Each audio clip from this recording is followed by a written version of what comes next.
Okay. He's showing good. Thank y'all for tuning in to the Trapman's Podcast with Monica Sheri. I am your host, Monica Sheri, and this is my special guest, Simbay. Yo. Got any shout outs you want to give out today? Yeah, all the black people around the world, you know, keep your head up. Right now, Monica, I've been online recently, and I feel like we in a hater pandemic. You understand? Yes. People are hating at an all-time high, so everybody get your masks on and stay safe out here. You know, keep it safe. But yeah, so I want to give a shout out to everybody who's been supporting my new collaboration for Juneteenth. It is Black Culture Reigns Supreme. As you can see on the pillow, I got pillows, I got hats, I got t-shirts, everything. So if you want to support, you can support on monicasheri.com. So make sure y'all go and support that collaboration. But yeah, so anything else you got to say? You want to talk about your grilling? Yeah. Real quick, hold on, because my man been grilling. So I want to let him give a shout out to what he been learning. Everybody been learning skills and been doing different things. You know, we've been growing. It's been a great summer so far. So yeah, I'm going to let Simbay talk real quick. Hold on. You know, I got, this summer been cool because it's like I'm walking around with a perpetual, like, 1990s West Coast beat in my head. I just be feeling funky. But let me tell you what I've done so far since the last time I was here. You know, I'm driving an old car. The air conditioner wasn't working. I was fading it. I'm not going to hold you, J-Rob. I was fading it. Put the windows down. You know, like, when the situation bad, but you just, like, pretend your way through it. Like, it's 100 degrees outside. It's 140 in the car. But if I'm by myself, it don't matter. Like, who am I going to complain to? Me? But one day, it was too hot. And so I was like, dog, I got to fix the air conditioner. And so I realized what the problem was. I needed, fudge. Now, this is poor podcast material. But I needed, what's it called? Freon to put in the, and so I looked it up online. To get them to put the Freon in there, that's $350. I said, now, come on now. $350 American dollars? Way too much. You can buy a prostitute for that money in some countries. So I thought to myself, let me try to do this on my own. I go on YouTube. It looked mad complicated. I talked to my dad. He is a certified trained mechanic from the 80s. I don't know if he can fix these cars, but I know he did get. He never was a mechanic, but he did get the certification. So I'm like, yo, I think I'm gonna put the Freon in the car. He like, man, that's laborious. I said, well, if a lazy nigga will do one thing, it'll use a 4-syllable word. So I said, you know what? Let me go to AutoZone and get me some Freon and try to work this thing out myself. Long story short, I don't know the name of the tool, but I got the little ant. I lifted this thing, lifted that thing. I took out the old Freon, put in the new Freon, put the things back, put them back together. Air conditioner working. Bam. Exactly. Now, skill number 2. Let's go. I learned how to grill. One day, I'm in the crib. Me too. I got some burgers. One thing I hate about burgers is I hate the grease that be popping up everywhere. Yeah. And then I hate the smell like, nigga made burgers. That's the smell. And even when you by yourself, you can't fade it. It's like, nigga made burgers. I'm done. So I'm like, I'm going to fuck around and use the grill. I'm solo. If they come out bad, can't nobody say nothing. It's just me. So I go on YouTube. YouTube is doing too much, so I hit up my nigga, ChatGPT. And I say, ChatGPT, what do? What I love about ChatGPT, I could tell ChatGPT, this is all I have right now. I have X, I have Y, I have Z. But I want to make this. And it'll be like, all right, bet. Here's what we do. And I be wanting to dap up ChatGPT, but it's my phone. But it gave me the solution. So put together, I had the chimney, started the fire, put it in. I had my cool zone, had my hot zone, put the joint, got an onion, dipped it in some oil, put it on the grill a little bit. Okay, I took my burgers and I put them together, had my liquid smoke. You understand? Just to be different. And then I made sure I had some applewood chips, sprinkle it on top of charcoal, made some burgers. Then from there, I caught the bug. I invited some family members, but not all the family members. I invited my kid first. Because I said, if I grow up with my kid, she'll like it. I'd be like, nigga, shut up. It's dinner. You feel me? I'm done. Not shut up is dinner. But she ended up made some hot dogs for her. She ended up liking it. So that was item number 2. So now I made burgers and hot dogs. I'm like, all right, I'm ready to take it up a notch. I made chicken. Nah, not steak yet. I made chicken because I wanted to work on my delicate game. You feel me? I wanted to work on, can I be delicate? Got to make sure the delicacy is in in point. I conquer hip hop now. Can I conquer R&B? That's exactly. So then I did it. But with chicken, what I did was put some seasoning on it. I let it marinate for 4 days. Why did I do that? One time I was listening to the Reverend. Now, he's not popular no more. But his name, TD Jakes. He said in the video one time, he said his son told him, Dad, you got to marinate the ribs for like 4 days. And TD Jakes was like, nah, I only do a day. That's all you need to marinate the meat. But he said, no, did he? But he said, you say no, did he? Marinate the food product for a day, you marinate the meat, for lack of a better term. If you marinate it for 4 days, you marinate the bone. Now, I don't know if that's true, but it sounded profound. I did it 4 days. Put on the grill, low and slow on the cool zone, hot zone for it to get the char, for aesthetic. She was phenomenal. So this morning, I also did it for 4th of July. I did half smokes, hot dogs, burgers, chicken. I'm fucking the grill up now. I'm a monster. Yeah. You understand? Like now it's to the point where my mom was like, "Yo, grill me some chicken and bring it to us. You know, drive it down to us. I'll make a chicken on demand. I'm the chicken man." But this morning I said, "You about to start making plates?" This morning I said, "Let me take it up a notch." I had some corn. I had some eggplant. You know what I'm saying? I said, you know what? I'm gonna make some vegetables this morning. You know, I hit the gym. I got right. I said, you know, I can get nasty on the grill. Let me get healthy on the grill. Can I do that? I did that this morning. I'm about to fuck around and put some fruit on the grill. I don't know. Yeah, you should. Grilled fruit is like fire. I'm out of control. So you should. Next is steak and then fish. I feel like fish, that's the final grill frontier because that's super delicate. Like you can mess You can easily up. burn it, Yeah, like so easily. Or you could just dry it out. Yeah, exactly. We eating paper. So that's my long diatribe, man. Shout out to learning new skills. Yeah, man. I feel like, one day, hopefully I could be, I'm already an uncle. Yeah. Hopefully one day, if I'm a husband or something, I got the grill in the bag. You understand? I can grill. I can work cars. You know what I mean? So you can do a little bit of everything. So, I ain't a high value man over here. I can roll blunts in the rain. You know what I mean? So don't pop my balloon so soon. That's all I'm saying. You understand me? Don't pop my balloon so soon. That's all I'm saying. I'm cracking up right now. Yo, that's great. I learned how to grill this summer too. And I've been grilling. I made like vegetable kebabs. I did hot dogs and I did burgers.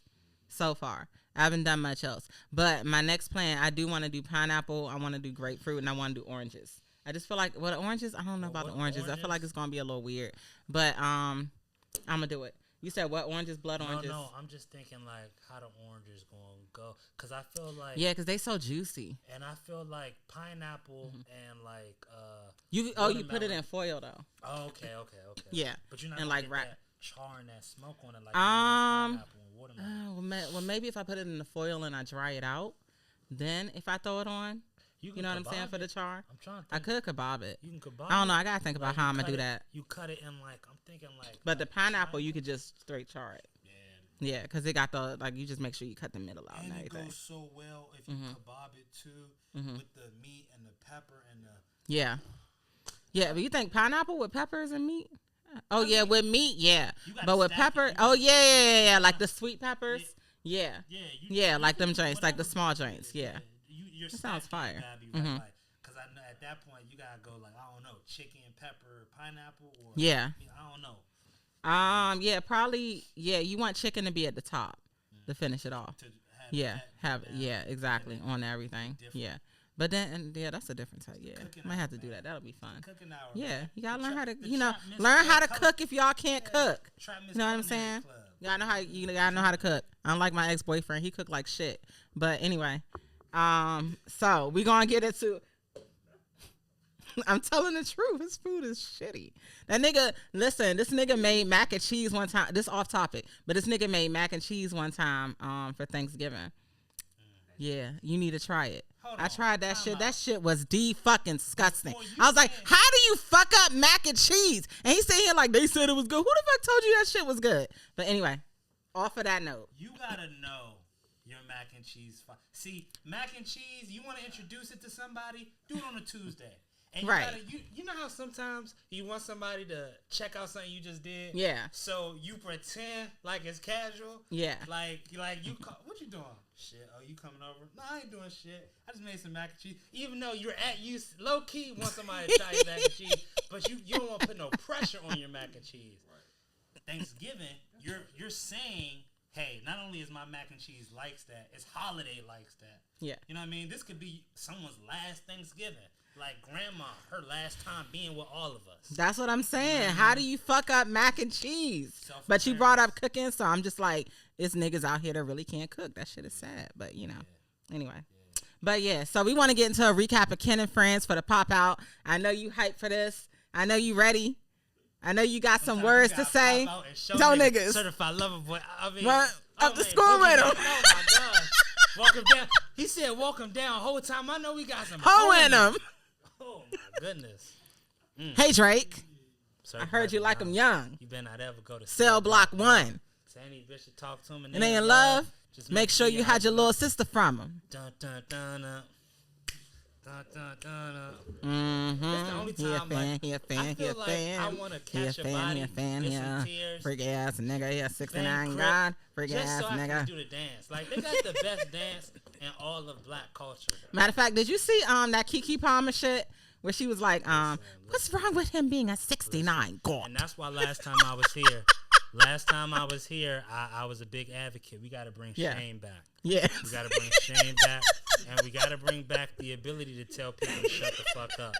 We also have to let people know that our sympathy for you in one episode does not overlap with your prevalence and relevance. What was that? What does that mean? That means, listen, what she went through her old boy, listen, we felt her for that. But don't conflate that. Don't conflate that with an open invitation to your opinions. Come on now. Oh my gosh. You got cultural. You Keke Palmer. You was in the spelling bee with Lawrence Fishburne. I remember you, girl. I'm proud of you. Oh my God. But you got to relax. You know what he meant by she wildin'. Now, it ain't no problem with doing the 69, but if you a 69 God. it's context. There's context. English 101. Yeah. Literature 101. You know what I mean? 201. 202 if you had to. But come on, my nigga. Like, you know what he mean.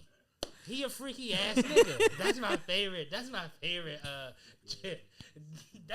joke on Twitter. This nigga still at it. But nah, all these niggas. Okay, so one thing I did want to bring this up. I didn't put it on the show, but sorry. It's a lot of pedophiles out here. And it's not just pedophiles. I mean, I would call it, and I wouldn't just say pedophiles because technically the legal age in most states is 16, right? Prederfiles. Yeah, that's what I was going to say. It's very predatory. I was going to say they're predators. So I was going to call it that instead of like pedophiles. It's a lot of predators out here. You know what I'm saying? And it's kind of scary. You know, it's kind of, it's very, I mean, I have a daughter, you know what I'm saying? My daughter's like 15. So like, it's like, bruh, like. Mine's 9 or 8. She hates that, call her 9. Yeah, but I'm just saying, like, we raising daughters, and we gotta like protect them from these weirdos out here. You know, it's a lot of them. And I seen something on DMV, single and they're colored. Da-na-na-na. Give me a high five. There we go. Okay, so yeah, what the fuck? So pretty much, there was somebody online the other day. This man, apparently he was with a 12 or 13-year-old or 14-year-old, and she told him that she was 22. And so it's this whole conversation going on where people are like, I think it was on DMV Hood News actually, where people are like, oh well, like, how do y'all know that like he just didn't think? Yeah, he was actually a teacher. They were like, how did you know that he didn't know that she was 22? Say Drake. I heard you like him young. What? Listen, all I'm saying is, how do you not know the conversation between a 22-year-old and a 14-year-old? Like, the conversation is not the fucking same. Do y'all talk to kids ever? And let's be honest, if you a teacher, how you even trying to be with a 22-year-old anyway? When the last time you been in the midst of a 22-year-old? You feel me? So even off top, that's wrong. But number two, I feel like, and I was about to preface it by saying, okay, we parents, but like, you can feel a teenager. A teenager can walk in this room. It's like, even when I see like young people and they got the full beard and like I can tell, oh, he trying to jazz it up. He trying to be old for some reason. But that's what a young person would try to do. Now, got the hoodies on, don't give a shit. Right. Walking real slow. It's they don't be caring. They just be like, they be chilling. Yeah, it's the total flip side of the Beijing kings that's running around out here. But yeah, I just think that teacher, he was trying to get away with it. And that's a pedophile. Yeah. But to your point about the predator or Prederfiles trademark trap miss, is that you know, man, I was thinking about this to myself in this post Drake era. You know, to piggyback on the conversation we had last time we were here, when I was talking about my homeboy was, you know, talking bad about the Sexy Reds, and I was talking about, you know, that urge for, you know, black women are being more expressive because they get more money. You know what I mean? And it's a lot of things that coincide, and I think I can't say we're in a post sugar daddy era, but I can say that sugar daddy predatory era is very different than it was this year. Okay. Like, you seeing a lot of sugar daddies strike out. Yeah. Like, you seeing a lot of overt attempts. Like, niggas overtly, hi, how are you? My name is John. What's your name? Tia. Yo, Tia. I will pay your rent. It's just like, they not even slick with it. It's like it's crazy. It's not working like it was before. Yeah. Like, we in a different world, and that's a form of predatory nature. And we talked about this because the sugar. That is predatory, because it's like, oh yeah, I'm gonna give you money. I know you need money, so I got it for you. I just need you to entertain me. You know, because all escorts ain't whore. I mean, well, all escorts don't be sleeping around. Put it like that. You know what I'm saying? Some people just want to be entertained. Like these old men, like what's her name? Scary. What's Kimora Lee Daughter? You seen that old man she's with? I'm just saying, it's out there. The information's out there. So I'm saying he probably just want her company because she's a beautiful young lady. You know what? A wise lady told me, if you use your beauty gonna get used. So if they paying you, I like that, because you pretty for your company, you gonna have to use some of that pretty. Yeah. And about the Kimora Lee thing, that's interesting because, you know, like you did see that, right? No, you didn't see with her daughter, that old man? I'm learning this from you, but it makes me think about the famous line by Slick Rick, if you smoke crack today, your kids will smoke crack tomorrow. If you's a sugar babe today, your kid gonna be a sugar babe tomorrow, because that nigga 65. The mentality gonna ooze from you. You know what I mean? Like, if you a certain type of nigga, your kid will be a distilled version of that nigga. That means, what do I mean by that? That means you might have a veneer of, I'm a model, I go around the world, I'm blah, but you kind of an escort when you think about it, because you only get paid to be on the runway, you get paid for your photo shoot. You're not on a. You think that's an escort business? No. I'm saying they're not on retainer. Okay. Right? When I'm coming down the runway, I'm getting paid. When you see me on Vogue, I've gotten paid. Okay. Between runways and photo shoots, where's the dough? You know what I mean? So obviously, okay, you flying around, old man, you on a yacht, blah blah blah. You a big time escort. Now you might not call it escort. You might call it dating, right? But your kids or the next generation will always be the distilled version of that. Meaning, I'm gonna cut the veneer. I'm not gonna do no runway. I ain't finna do no photo shoots. Just bring on the rich old man. You know what I mean? Like, that's just how it goes. And so, listen, they can call it what they want. Just like we said. I ain't calling her a whore. I'm just saying she entertaining a 65-year-old We're man. not calling her one. But if it quacks like a duck and looks like a duck, it's not a tiger. You feel me? I think she been with him for a minute. How long is it? She a one man woman. How old is she? She's like, what is she, 19, 20? Then if they've been together for a minute, that's nah, I'm just kidding. I'm making shit up. Yeah.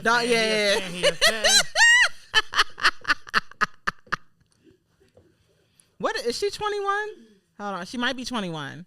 Even 21, she could still be on her parents' insurance for 3 more years. Yeah, I think she's like 21. And when you file your taxes, they say children under 24.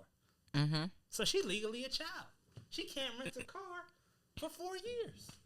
What do they talk about? Well, shit, she rich, so there's always ways around stuff. Because leading into that, there's a woman earlier, and she was saying, why do y'all not just do stuff the illegal way? Because she was saying a lot of y'all be struggling because you do stuff the legal way. She's saying, why not just do it the illegal way?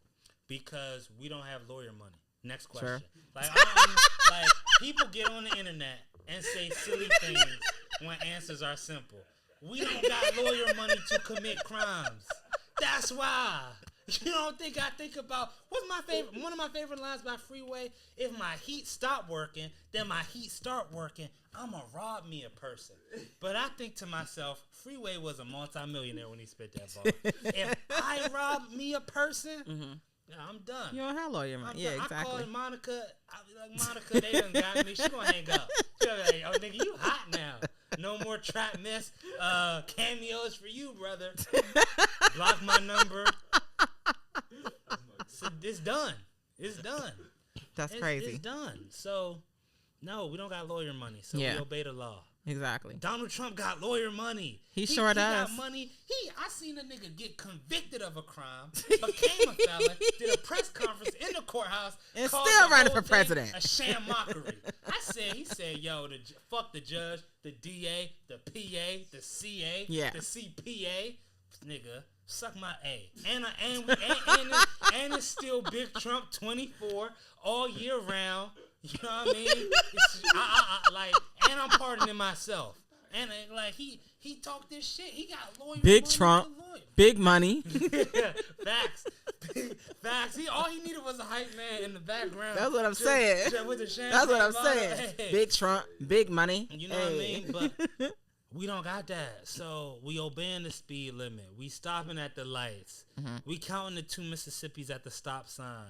I accidentally ran a school bus stop sign recently. Now, those get to be egregious. I love the kids.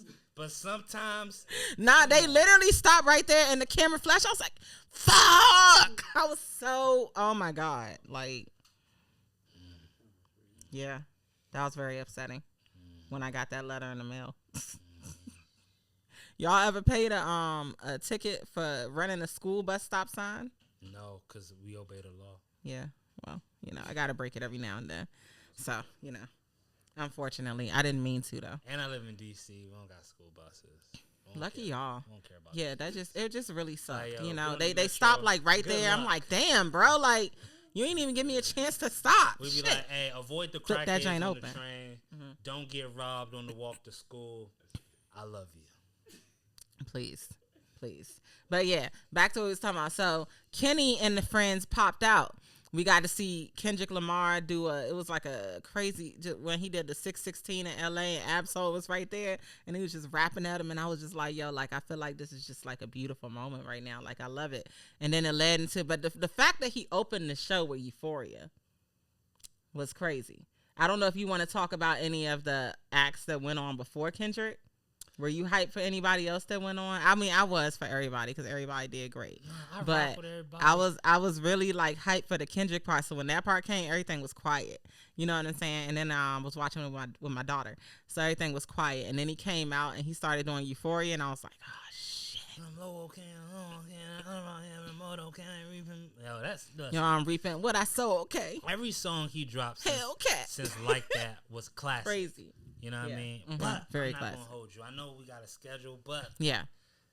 That Kimora Lee Daughter shit is fucking with my brain. It's fucking with your brain right now. As you kept talking, it's fucking with my brain. Why? Because the mother accused Russell Simmons of grooming her. Do you remember that? That was earlier this calendar year. Okay. Then she said, yo, what you did to our daughters. Blah, blah, blah, blah, blah, blah, blah, blah. She said all these things. What he do? What he do? Man, I don't to know. the daughters. I don't know what he done did. Did he teach them to go after older white men? I think she just said like he verbally blah blah blah. He ain't been there. He in Bali because hey, they try to throw the. He avoiding them charges. And he said, "Shit, I get on a spirit flight to Bali before these niggas get." hey. He said, "I swim the Bermuda international waters before these niggas get me. Fuck a jail. And if you a victim, big birds flipped at you. You know what I'm saying? Shit, I will fly them IG models to Bali in a heartbeat." But with that said, done. You know what I mean? To say all that on the internet, because you were trying to garner sympathy. Yeah. And this is what we were talking about with old boy. Yeah. Processing victimhood as a third party requires mental and emotional dexterity. Because was Kimora Lee a victim? Yes.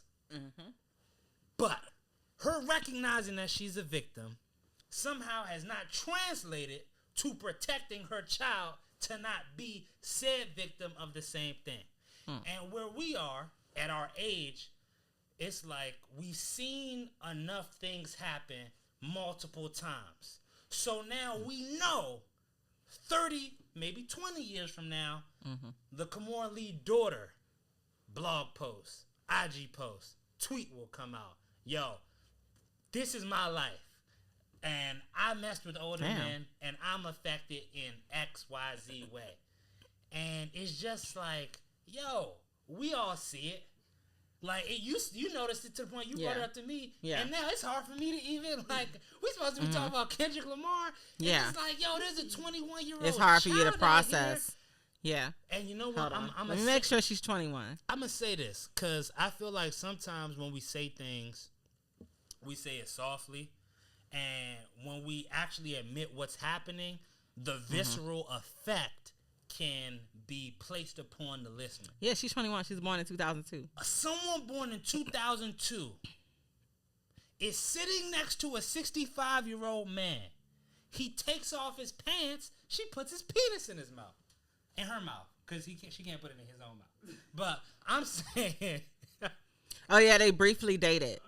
I'm just... See, that's and you know what's crazy too? But Rob not progressive. He not progressive.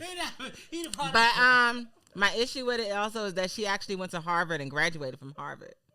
So it's like real interesting that, like, you know, because that kind of leads back to what you were just talking about with the sugar babies in college and getting taken advantage of. She didn't even need the money. She didn't even need the money. That's what's crazy. How you know she didn't need the money though? Ooh. I'm just saying, because right. Daddy's over in Bali right now, so like, you know, and mommy's popping, but you know, when they get a little older, it don't be popping like it. Look at Misa Hilton. Mommy's with the felon. Remember the nigga, the white nigga, he was a scammer. Oh. And remember, mommy was with an old nigga before that. I ain't even know all that. See, so I don't follow their lives like that. I don't either. Yeah, but that's back when I was a kid, and my mom used to watch Entertainment Tonight or Access Hollywood and shit, cooking dinner. So that was I remember you know, the comments that the adults in the house would be like, yo, that's weird. Yeah. You know what I mean? That's odd. And then they just go about their day. And I used to think nothing of it. But now that I'm older, I'm like, yo, you 21, he's 65. That's legal. But I feel like if my first thought is to say it's not illegal, then it's still wrong. Exactly. You know what I mean? Like, if you drop $100 and you go to the bathroom and I pick it up, I didn't steal, but I should have told you, yo, this your $100, man. Like, you know what I mean? Like, it's still, like, you feel, you're within reason to be like, yo, nigga, I feel a way. I don't know what to call what I feel, but I feel something. You know what I mean? So, I'm sorry for interrupting you. You get back to it. No, you're good. It's just, it's wrong. And I feel like when I go out and about and I see the age different dynamic, I used to be more so like, you know what, man, love is love. Now I'm like, nah, man, fuck that shit. Something's off because y'all both weirder for it. Like, if you 21, you date a 65-year-old, you're a weirdo now. I'm sorry. Like, you can get counseling. She's a weirdo. In the words of JT. Did I say? Yeah. She's a weirdo. But she's a weirdo. Like she gonna date another 22-year-old dude. He gonna be going through his 22-year-old emotions, even if he rich, and she gonna be like, "Oh, you not mature?" And it's like, my nigga, fuck no, I'm not mature. I'm 22. My mom was making my lunches like 4 years ago. You feel me? Oh my god. Like I just feel like, and then for him, he can't date no. He don't see the beauty in women his own age. So he a weirdo, and then he's using money because I know it's not the charm. Yeah. You know what I mean? And it's weird, and then. Well, maybe he was more educated, and he, she enjoys a more educated man in her company. It's some smart ass. Ain't she part Asian? You telling me all them Chinese and Indians at Harvard, and she with this nigga? Stop it. Them niggas is starting startups in the dorm off of Little Caesars Pizza. You feel me? Stop it. Wasn't Facebook invented at Stanford in the college dorm? Come on. So no, it ain't intelligence. It ain't none of that shit. It's really what she saw her mom do. Because her mom was young, and her dad mad old. And her dad is on some weird shit. Which is why he can't come back to the West. He's in the jungle. Mm-hmm. So I think this is a great example of who you are, how it can affect your kid. If you're a sugar babe or if you're a sugar daddy, and if a sugar babe and a sugar daddy come together and have a kid, what's going to happen? I read a book before by Pimpin' Ken, The 48 Laws of Pimpin'. Pimpin' Ken, his dad was a pimp. His mom was a hoe. So he became a pimp. You know what I mean? And he had babies with some of his hoes. So you know what I mean? So don't nobody got a chance. Don't nobody got the ability to respect men or respect women or respect themselves or to look at themselves as other than a commodity. So I'm sorry, not to drift off, but I feel like in this post-battle world, pimping ain't easy, baby. I think Kendrick allowed the culture to be more critical because I feel like we got to a point where nobody was willing to say the shit they seen out loud on TV. Everybody, and when I say on TV, I mean just in real life. Everybody was like, "Well, let them live," and nah, they not hurting nobody, or they're not breaking no laws. But I'm glad that now we could be like, "Hey, yo, man, time out, fuck that weirdo shit over there. Over there is weird," and we being loud about it, like. There's weirdo shit happening over there. Everybody look over there. They're weird. Them two, yes. The 70-year-old man and the 20-year-old girl. They're cuddling. It's odd. That is not her daddy.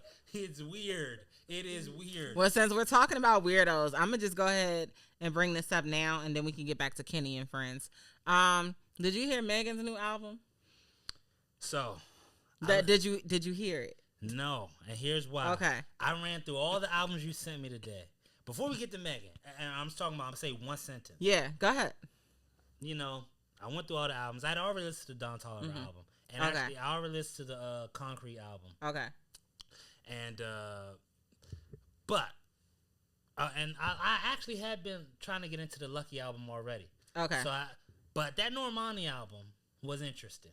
It was good. I enjoyed it. Interesting about I enjoyed it. It was good. It was good. It was very good, actually. It was great, and it got no type of... The only but... Yeah. What was your but? The only but is that it sounds... And this is such a dumb but. It sounds like a pop album in the sense that it sounds like factory-made songs on factory-made beats.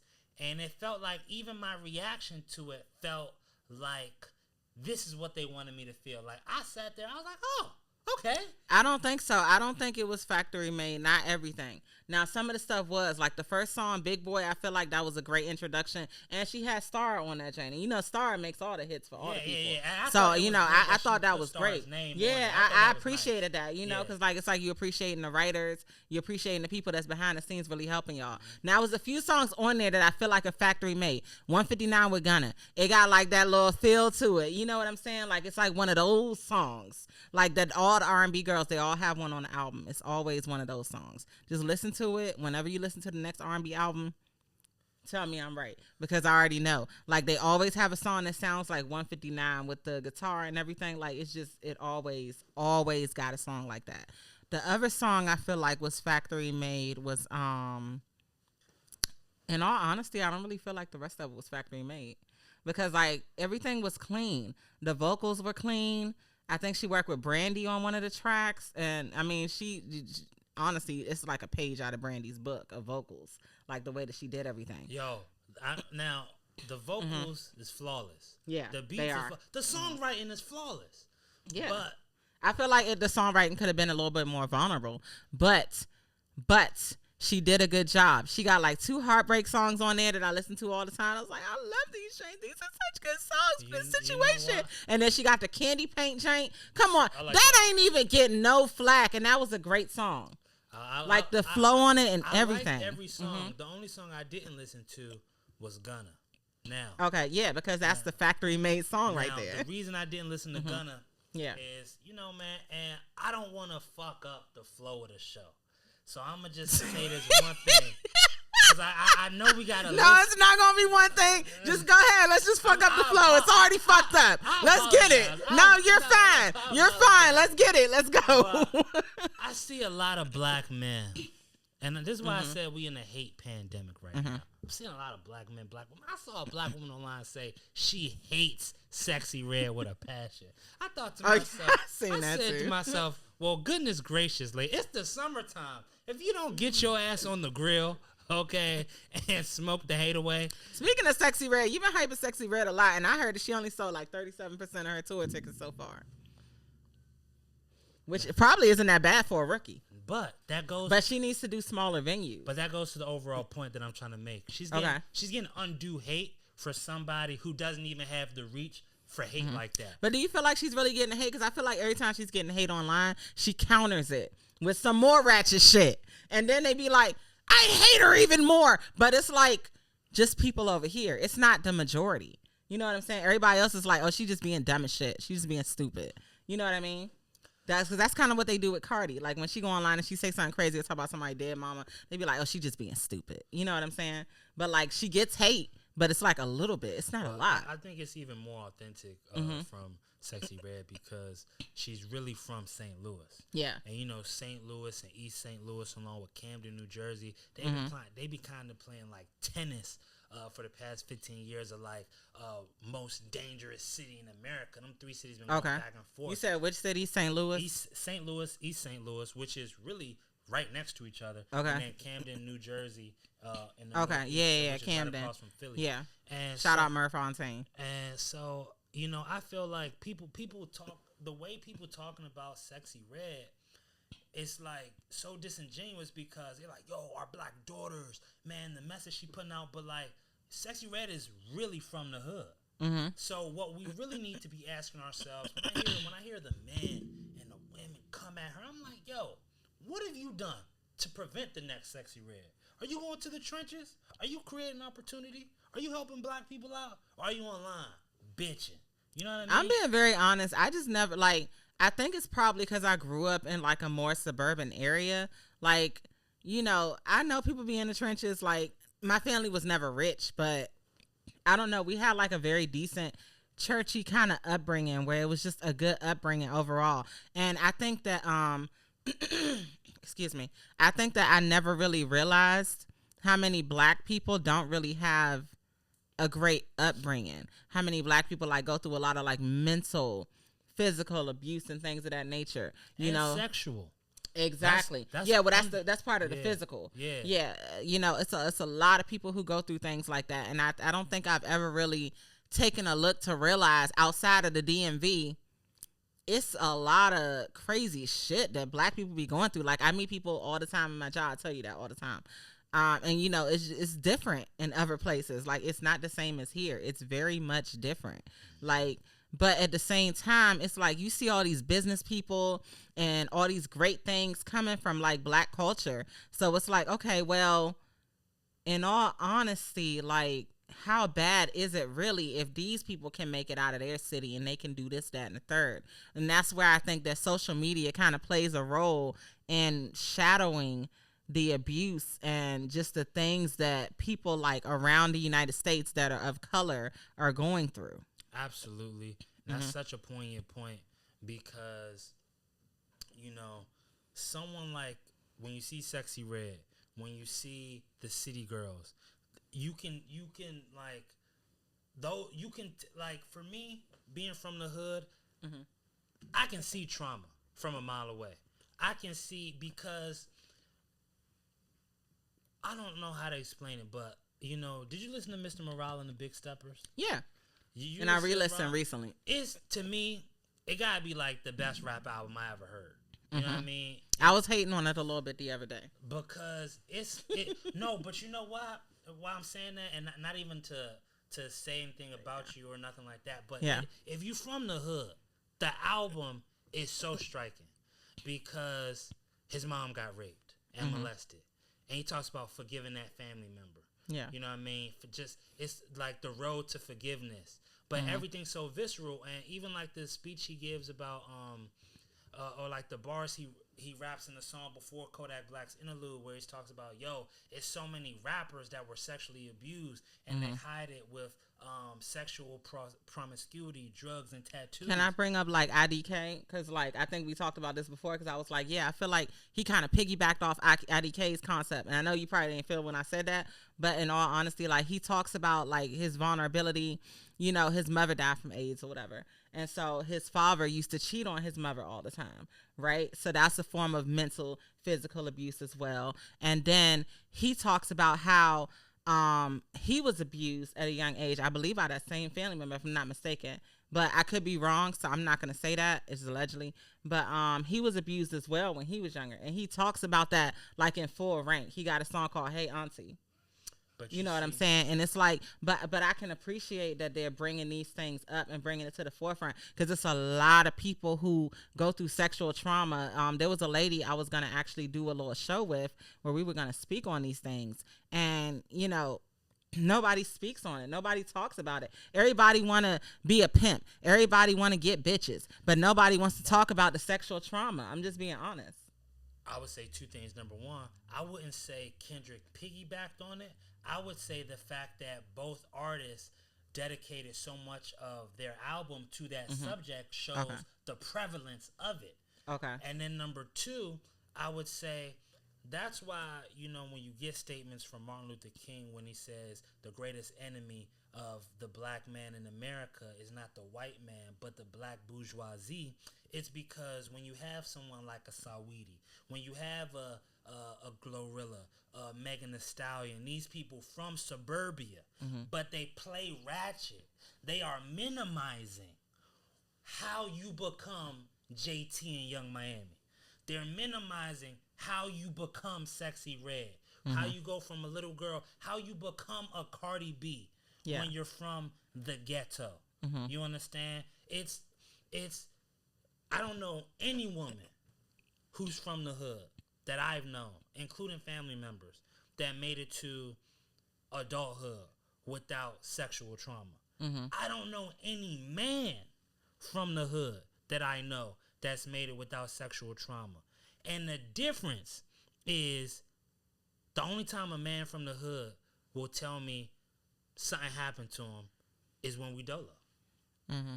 That's the only time. When we don't, like, it gotta be like a long car ride. It gotta be like something. I've had my barber tell me. I've had niggas who got bodies and are killers. I've had niggas who I've like thought, man, this is the man, and that don't make him not the man. But also the reasons I thought he was the man in my youth is really just a way, like how Sexxy Red, Young Miami. Why am I being so ratchet? Why am I showing you I can pop my pussy? Because what are you trying to do? You trying to reclaim your coochie. This shit mine.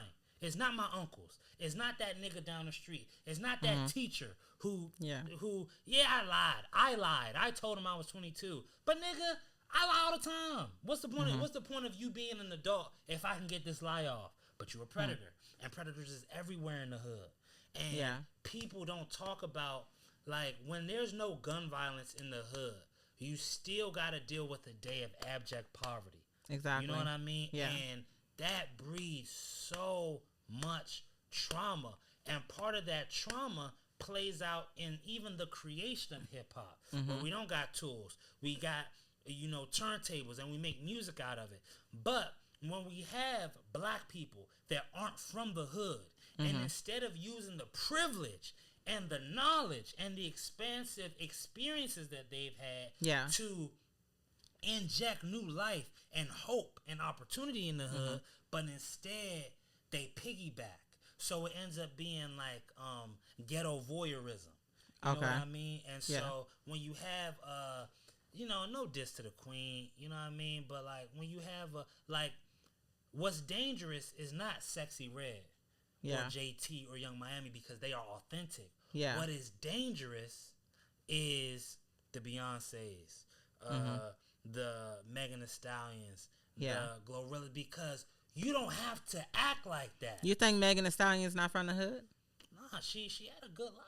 She college educated. She don't gotta be taught. She don't gotta be. And also, you know how she just got a degree though. No, you know how I can tell? Yeah. How? The Tory Lanez situation. None of the women I know from the hood, if a nigga would have shot them in the foot, they'd have went back at that. That's not a good thing. That's not a good thing. What Megan Thee Stallion did, taking that shit to the police, was the correct thing. Okay. Always do that, everybody. Yeah. From the hood, suburbs. Don't go get somebody to kill. Everybody. You know what I'm saying? But what I'm saying is, like in that Kendrick Lamar album, and that's We Cry Together. Yeah. I did not learn to. Yeah, I'm gonna be very honest. That song was like a lot. It was very emotional for me because it was a lot. Because you be going through that situation with like your man, so you know what I'm saying, and it's like you be like fuck you, and to get out of like a toxic situation like that is very, very difficult. And I just like like my heart goes out for women who are still dealing with shit like that. You know what I'm saying? And you never know, it could be you in any moment. But just overall, just the impact of that song. I just feel like it was needed, because this shit is just, that shit was sad. What I was going to say is that the concept of domestic violence as a thing never entered my brain until I was an adult getting higher education. Because it wasn't no thing as a kid in youth football for somebody dad to pull up to the football game, the mom be at the football game, and they hitting each other. Cause and no one is like, oh, save them. Shit, they was in the house in the song. And out in public, you should not be doing that shit. See, and that's the difference is in our environments as youth, in that was not, that happened in every house. That it didn't happen in mine because my parents are African and it was different, but I'm in the hood, so when I go to my friend's house, him and his mom and his dad or his dad, they screaming at each other and fighting. I've seen that shit a million times. It's crazy. Shit. Yeah, shit is getting broken. People getting punched and stabbed. 3 months later, they pregnant, baby shower, lit, cookout, it's fire. So it's not even a thought that this is a bad thing. It's a thought that this is just a thing. Well, it's Whitney and Bobby. Correct. They were so bad for each other. They were toxic, but they stayed together because I don't know what it is. It's like people are like, oh, well they going to be back together later. It's good. Crack also is. And a lot of people are on crack as well. I'm saying, like, it's a lot of.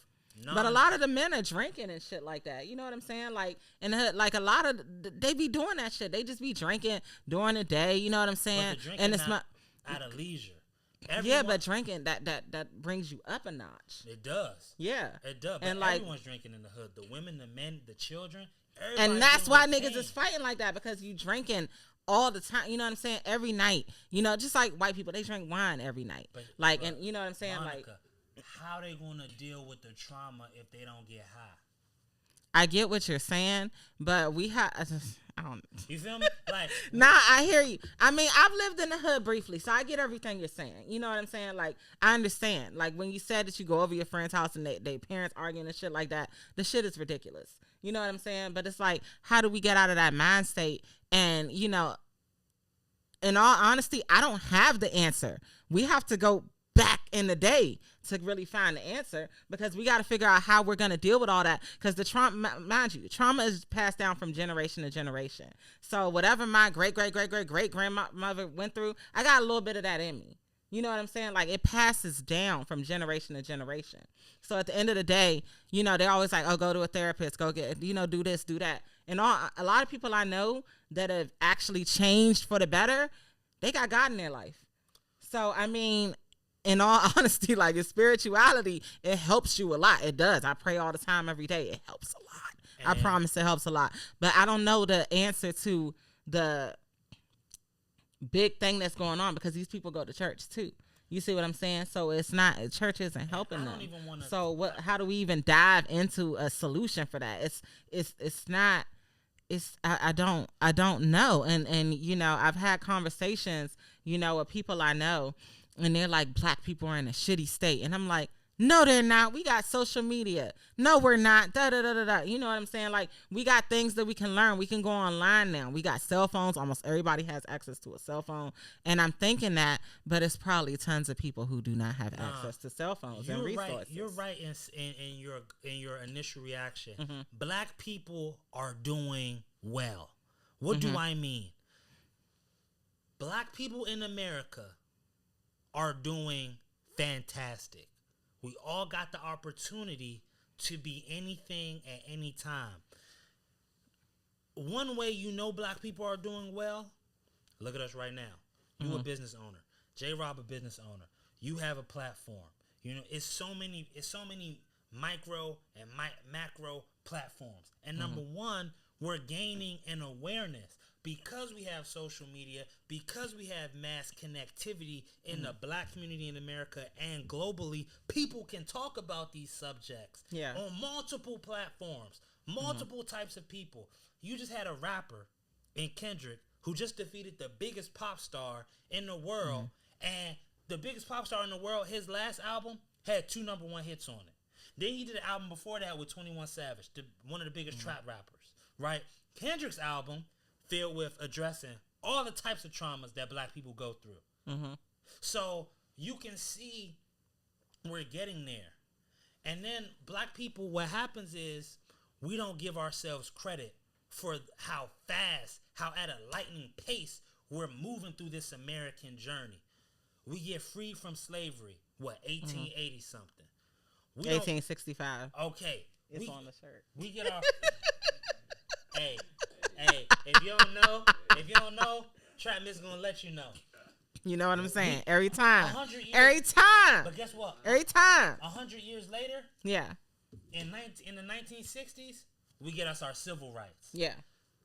Our civil rights leader, the country ain't even that safe for black people. They start hopping on planes, going to the Caribbean, going to Africa, making sure other niggas in the world who to let them know, hey, we getting freedom now. We doing the freedom thing now. You understand? So they killing leaders. Now, I don't know. My math is fucking up. 40 years now, less than 100 years. It took us 100 years from this time to get civil rights. Yeah. In half the time, in 40 something years, we get a black president. Yeah. 4 years later, we got a black woman vice president. We are speeding through this thing.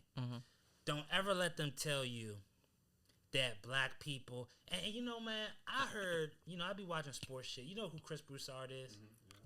I was listening to him on a podcast with Ethan Strauss, former ESPN journalist. You know, Broussard, he one of them religious niggas. But you gotta watch him. Because they be saying some dumb shit in the name of the Lord. Now, you know that kicker for the Kansas City Chiefs, he spoke at some college. He said, like, yo, women might feel more fulfilled being stay-at-home moms. He said some anti-Semitic shit, some anti-gay shit, just some weird shit. Some weird shit that white people are prone to do because they see the writing on the wall. Right? And so he gets on there, and just like all these black celebrities on TV, which is what I was telling you about the Africans, and he's similar to those Africans, and this is the type of person I'm talking about, he will try to convince you that your gut instinct to say, whoa, that's weird, that's wrong, that's racist, you being too sensitive.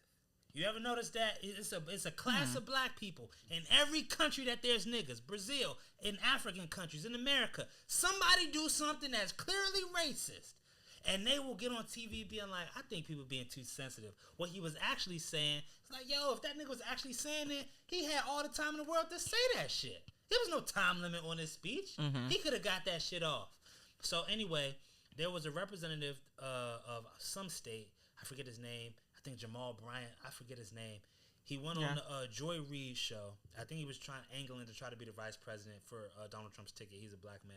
He's basically saying black people, the family unit, the nuclear family unit of black people were stronger during Jim Crow. Right? And you had to protect each other. That shit was crazy. Thank you. Yeah. And so Chris Broussard, he spews that on his podcast. He's like, yeah, when you look at, we have more values, but it's not. We didn't. It wasn't no more values. It's, hey, don't nobody want to be lynched. Now it was, and because racism was so overt back then, it was a clear us versus them. But what also was happening during Jim Crow? If you're a woman by the age of 24, you probably married with 2 kids by that time. A whole lot of shit, traditional values. Who's trying to tell us we need to go back to traditional values? White people. Why? Because we are getting outside of the grasp of white people. Who is we? Black people, women, gay people, Spanish people, Chinese people, all types of people. We cannot be controlled by white people. Their money can't control us no more. Their guns can't control us. Their psychological warfare cannot control us anymore. How do you know this? Because we have an 80-year-old and a near 80-year-old running for president right now. Why? Because these people are like, I don't give a fuck if they liberal. I don't give a fuck if they conservative. But we need one of us to control these niggas. And it's not working. It don't matter who they elect. It's not working. So, listen, I just need to see some black people working on the Federal Reserve. For sure. But we above that. We moving so fast. Like, we such a tremendous people, and we can't be held down. Think about the most privileged class in America is the black man, because we're 13% of the population.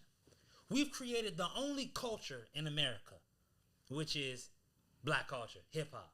It's the only. We've invented gospel music. We've invented blues. We've invented so many shit that we let them have it as we pursue newer shit. We make rock and roll, we're done with rock and roll. Right. We make jazz, we're done with jazz. We're just done with it. And we're still doing it. And I like to give a shout out to like all the indie artists that are making like great music behind the scenes. Too. Like literally, and it sounds great. And it's like, it's not mainstream because nobody wants to pay attention to it, but it sounds great. I learned today. Shout out to y'all. I learned today as I was watching stuff as I was grilling. I was watching the video randomly on the history of macaroni and cheese. Now, Thomas Jefferson, he loved mac and cheese. He goes to Italy, he goes to France, and he takes his slave. He takes his slave, and I think that slave was related to Hemmings, that Negro lady he was raping.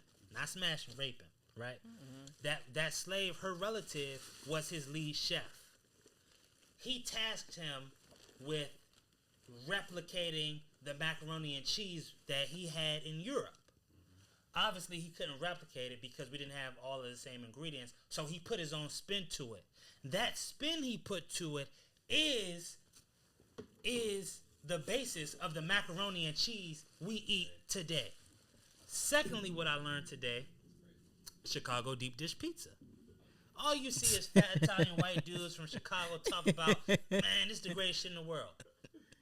Okay, I learned that Uno, when it first started, there was a chef, they was trying, but the crust wasn't what it is today. Yeah. A black woman whose family was from the South migrated there. She's working in the kitchen. She made the crust similar to how her family made biscuits. That is how we get the stuff, the deep dish pizza we have today. Why do I bring this up? Oh, that's amazing. I bring this up because niggas, 13% of the population, 400 years. Wait. I'm above being a nigger. I always say, don't call me a nigga. There's two types of don't black call people. me a nigga. There's African Americans. That's what these niggas are saying nowadays. They like, niggas. Don't call me a nigga. Don't call me a nigga. Record, I'm a nigga. I'm not an African American. I'm not black. I'm not a Negro. I'm not colored. I'm a nigga. Because all great things in America come from niggas. It comes from the ingenuity of niggas. Because it's a nigga who'll say, oh, we don't have X? Fuck it. It's a nigga who'll be like, yo, we don't got an antenna for the TV. Go ahead and get me some aluminum foil, a hanger, and tilt the TV to the left. And then smack it a few times. It's a nigga who'll say, "Oh, you tired of eating noodles 3 days in a row? Go ahead and get some hot sauce. Pour it in there. Try it." Niggas. It's niggas. Nigga. Niggas. Oh, we throwing a back to school party. We don't got no music. I'ma invent hip hop. It was invented for out of necessity. It had immediate marginal utility. Niggas. So if you a nigga out there, not you African Americans, like Chris Bruce, not you African Americans out there that's being weird. But if you a nigga out there, big up yourself. You doing great. Don't listen to these niggas. Hit the gym, eat your veggies. You know what I mean? And, respect black women, drink water. I'm sorry, Monica, for going on that tangent. No, you're fine. I like tangents. I like those type of tangents. Because we got to talk about our people more often, know? My point about Gunna was this. Okay. This is my point. I just remembered it. All these niggas got this vitriol for Sexxy Red, saying what she doing is detrimental to the black community, but all of that is hypothetical. Is Sexxy Red going to stop my daughter from being an engineer? She going to stop your daughter? No, she's not stopping my daughter for nothing. But my daughter doesn't listen to Sexxy Red, so saying, I mean, it's even if she hears it at school and like, but she hears it. We play around with it. We'll be like ski like randomly, and she'd be like, "All right, stop." That's not going to lead her down a path of destruction. But let me tell you what actually happened. This nigga Gunna, man, I'm here to tell y'all. I'm not here to tell nobody to stop listening to him. But I'm saying, if somebody, and it's the same thing Kendrick said, you fucked on Wayne girl while he's in jail. That's conniving. If a nigga like Young Thug, a nigga by the way, gives you, Gunna got music online pre-joining YSL? The shit is ass. Like, his style's ass, the music's ass, it's all whack.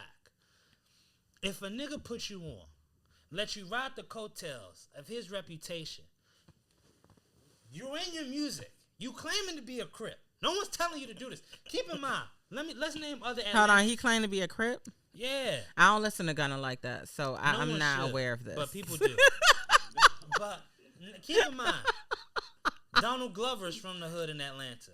He don't make music. Gunna, if you would like to come on to the Trapman's podcast and explain yourself, nigga, come to the mic. It's so many artists who are from black cities who don't make music that's on some trap shit and making buku money. He got that option. He chose to make that kind of music. He's with that label. He ride around with them. They all go to jail. He snitched. Now, if you commit a crime, didn't they say he didn't snitch? He's on camera saying yes, ma'am. To everything. It's not even like you could. You know what? Gunna be helping the kids out, okay? He be putting vending machines and free shit in the schools for the kids. So I appreciate your contribution, the message sir. is, if I'm with a crew of people and I can skirt responsibility by placing the blame on them. And the notion that, okay, he wasn't committing no crimes, you still don't have to. You can get out of jail without without confirming anything anybody else does, and that sets a dangerous precedent in hip hop. You know what I mean? Yeah. And in our community and our culture. Now, if you get jammed up and you got an opportunity to get out of jail, similar to the Megan Thee Stallion shit. If you get shot by your lover, tell the cops. If they offer you a plea deal, take the deal. It's your Uncle Simbay telling you, do what they did. Yeah, he didn't take the plea deal, but you see what's going on now, though. Don't pop your shit, though. But you see what's going on now. With the case? Yeah. Yeah, no. Yeah, they still trying to get him out, so. Yeah, but I'm just saying, like, with the Megans and the Gunners are actually dangerous. In reality, they're not dangerous. That's my whole point. But I'm just saying, for the people who want to dog whistle their misogynoir and their misogyny and coming out, because what they really want to do is find a way to call black women the B words. Men and women want to call a certain segment of black women the B words and trash them without it being an echo chamber. And they want to say it out loud, and they can pick these easy targets like Young Miami and JT and Cardi B and Sexxy Red because everyone can kind of see their point, kind of. But in reality, it's a big if, because none of these people are detrimental to the black community in reality. But if they had to pick real people that are detrimental in theory, not even in reality, it would be people like Gunna or Megan Thee Stallion or Beyonce, because they're all creating a type of art that they do not have to create. they're saying things in songs they do not have to say that are not relevant to the lives and the environments that raised them. But like I said, I'm gonna push back on you a little bit. I'm sorry I don't mean to cut him like that. I was finished. Oh, okay. I'm gonna push back on that a little bit because we had on the recap with Kendrick in the pop up, he had gang members on stage. You have Nicki Minaj out here talking about some heavy on it. You know what I'm saying? I'm with the Max, gang, all that shit. You got Jay-Z in a song talking about I'm a gang member. I heard somebody on the Concrete Boys album that I want to discuss. They talking about their gang member. You know what I'm saying? So you have a lot of gang activity going on right now. I'm all for tribalism. I'm all for people being with their tribe. Okay? I'm all for that. Nothing wrong with that at all.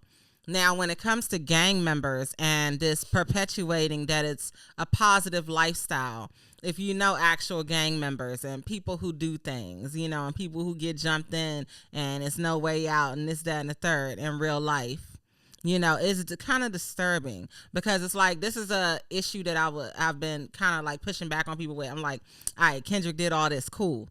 So now we're bringing gangs to the forefront and we're like, yeah, it's cool to be in gangs. It's cool to do this, cool to do that. What exactly about that is good for the black community? Because you got to realize I'm around kids and I hear what they talk about because my daughter's a teenager. And, you know, when she's going out, she's coming back home and telling me, yeah, this, that, and the third happened, Mom, and da-da-da-da-da. And they're talking about this and popularizing this. And I'm just like, oh, okay. Interesting. So how do you feel about that in general? Like the gang culture being perpetuated as something positive. Oh, he brought the gangs together and united them in LA for his concert. Oh yeah, now everybody's gonna be united. Gangs are good. Yeah, get in the gang. You got JT on a remix of Super Freak Girl. Yeah, and I'm a gang member. Da-da-da-da-da. You got Nicki Minaj perpetuating this. You know what I'm saying? Like it's a lot of gang going on. I don't really think that's healthy for our community. I don't, because you got to look at the generation coming up. If they start joining gangs, the people who are from the hood per se, or not even the hood, just in a neutral, bad environment. You see what I'm saying? Like, we got to address that too, because that's not really cool. Well, when you ask me what I think about it, I think multiple things about it. Okay. Number one, think about the artist you just named. Yeah. Kendrick Lamar. Jay-Z. Nah, I ain't named Jay-Z. You said Jay-Z. No, I said Nicki Minaj. I said Jay-Z. No, JT. Okay. Yeah, I'm like Jay-Z. Okay. All three of those. Yeah. All three are being authentic. That's why. Okay. That's the difference. But Nick, you think Nicki being authentic? Come on. She from that. When has she been a blood? She ain't become a blood until her husband. Yeah. But they dated in her childhood. They stopped dating. So he was a blood. He was a blood during that time period. That's what he claims. Okay, that's fine. But my whole thing is she wasn't a gang member until Cardi B came out and started talking about she was a blood. But so we gotta really look at the bigger picture. But that is the bigger picture. Okay. The bigger picture is Kendrick Lamar is from a blood-dominated neighborhood in Compton. JT is from the ghetto in Miami. Nicki Minaj is from the ghetto in Queens. When JT first came out, when was she talking about being a gang member? That's what I'm saying. They're perpetuating that shit. She probably did. Well, first when they came out, she was in jail. Okay. Secondly, so did she become a gang member before or after jail? She could have been one before. She probably, she probably didn't have a reason to talk about it yet. Yeah, but when they start pulling these RICO charges up and they start using these lyrics that these artists are fighting so hard for them to not use lyrics in federal cases, when they start doing that for the Nicki Minaj's and the JT's and other people, I'm not going to say Kendrick because Kendrick don't perpetuate that in his music. I just say he brought them together on stage. But that's a mental gymnastics that, again, that's the privilege of not being from that environment because how can their brains think that? They were born into these environments. The people that raised them are from these environments. The people that raised them facilitated their inclusion in those activities. The people that made them dinner, walked them to school, the people they have love for, the people that when they go to sleep in these expensive hotels, they can say, I'm thankful that this person was in my life so I can be here, was a part of that. So, of course, That's why I'm saying. That's why again I said like people like Gunna or Beyonce or Megan Thee Stallion or Glorilla. That's why they're so dangerous because Glorilla. Hold on, wait, Glorilla. When did Glorilla come? From a 2-parent household. So it's no reason to perpetuate. There's no reason, you know, because JT is not perpetuating. But just because it was a 2-parent, does that mean that she didn't grow up around an environment that wasn't conducive? You could be right, but you see what I'm saying? Because she's from Memphis, if I'm not mistaken. But I guess my overall point is like, if for Kendrick to have made a career and barely like he got some blood slang in his music, but for him to barely talk about that is such an intellectual triumph. You know what I mean? Whereas for everyone else, and that's why again, Mr. Morale, why the album is so dope, because he's like, yo, I'm more Kodak Black than Pro Black, or it's how everyone was getting mad that Kodak Black was on the album, but the song before Kodak Black's interlude, he's explaining basically without saying it, like, yo, all these niggas you think are criminals, gremlins running around, these are hurt ass niggas. It's not excusing them, but then in the Heart Part 5 and in that song Mother I Sober, him talking about, yo, what are we gonna do? We gonna admonish these niggas or we gonna forgive these niggas because we need these niggas. Okay. We like, right? And so what do you like? These are gang members. Him having them on the stage is powerful because some of those niggas on stage come from conflicting sets, come from sets where, yo, prior to this, if I would have seen you, it's on site. Now we together in the name of unity. So now everything has a trickle-down effect, even if it's symbolism. Just like when people say, yo, Barack Obama, he ain't do shit for us. Well, he was a black president. You got kids that were born into a country, their first president was a black president. So regardless of if he did anything or not, they already know not only can they be one, they can expect, oh, if it's a black person who's making sense, he might as well be president. I'm not even thinking about the barrier of it because I've seen it. Right, so now, if niggas is from rival gangs, now it's done trickled in their mind. Well, why can't we have resolution? Yeah, I know my cousin died, and I know your cousin died, but maybe if the biggest members can come together, why can't we? Right, and so they're striving. But it's always going to be somebody to fuck it up. But that's life in all races, in all walks of life, and putting the onus on someone like JT or Nicki Minaj to change or to have this out-of-body awareness is disingenuous. And that's when I'm talking, that's why I'm saying it's our black brothers and sisters from suburbia who like to engage in ratchetness at the day party, at the brunch, at the turn-up, but then like to admonish when it gets too real, when the shit get too real. You're fostering it. You're engaging in ghetto voyeurism. And if you were white, we would call you a vulture. But because you're black, you can go in and out. You can do the dance. You can do the TikToks. You can egg these people on to destruction, but you don't have no real goals to alleviate their pain. You don't even see their pain. You're not even asking them to address their pain. Right?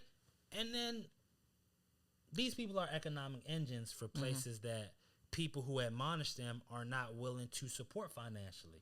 JT got a black manager. She got black producers. She got a black hairstylist. She got a black nail tech.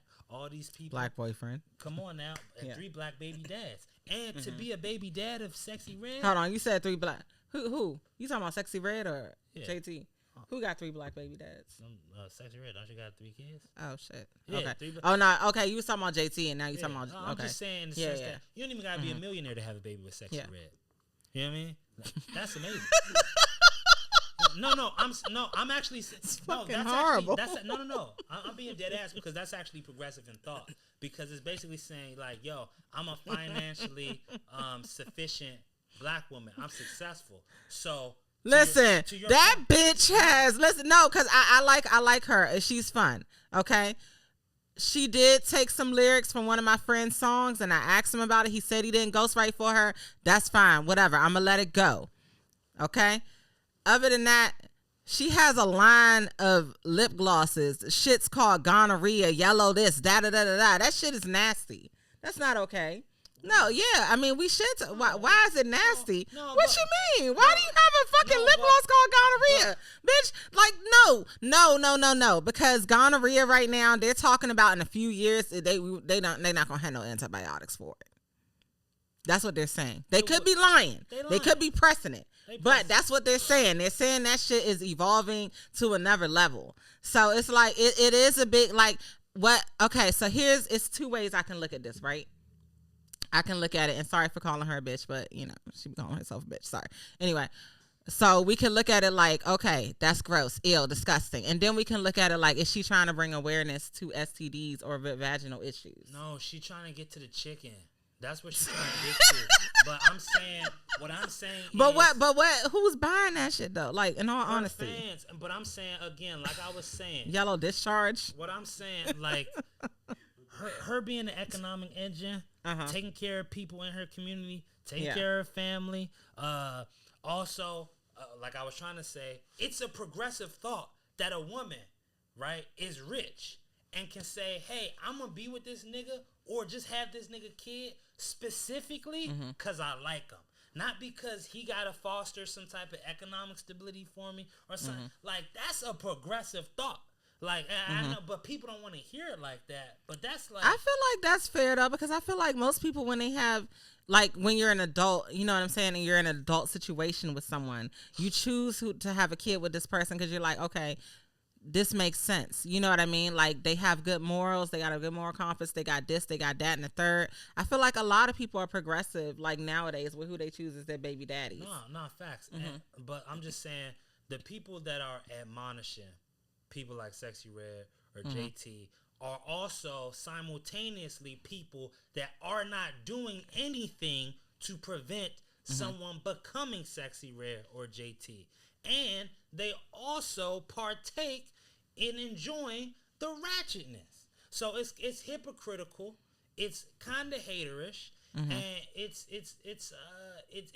a little holier than thou. It's like, yo, all right, if you feel so strongly that you don't want young girls to be like this, then take some of your money and start some type of program in the hood so that young girls can learn the code or learn this or learn that. But if you're not, then let her get her gonorrhea lip gloss off. Because if she figured that's the way to Nah. then you have I hear you, but I hear what you're saying. I ain't with the gonorrhea lip gloss. That's nasty. I'm sorry. Go ahead, though. No, that's all my point. We go to the shit. No, I'm just saying though. Okay, so I get what you're saying. But I'm just saying. Yeah, no. I get what you're saying 100% because a lot of women do that. They like, you know, they're like, oh well, I could never be like this. I mean, we see it every day with like these bougie ass black people that we be around that got money. Yeah. Like, I could never be like that. I could just never. That's what you know what I'm saying? But when the liquor start kicking in, you know, when my liquor start kicking in, I pay attention to my surroundings. So I'm not just out here, you know, but when the liquor start kicking into some of them, you know, everything kind of goes out the window. You know, yeah. I mean, everything just goes out the window. Which is fine. You know? But you have to. That's fine, but like. Have to be. But don't be an asshole the next day. Like, you get somebody drunk, because you get somebody drunk, you'll see. Everything gets loose. I'm telling you.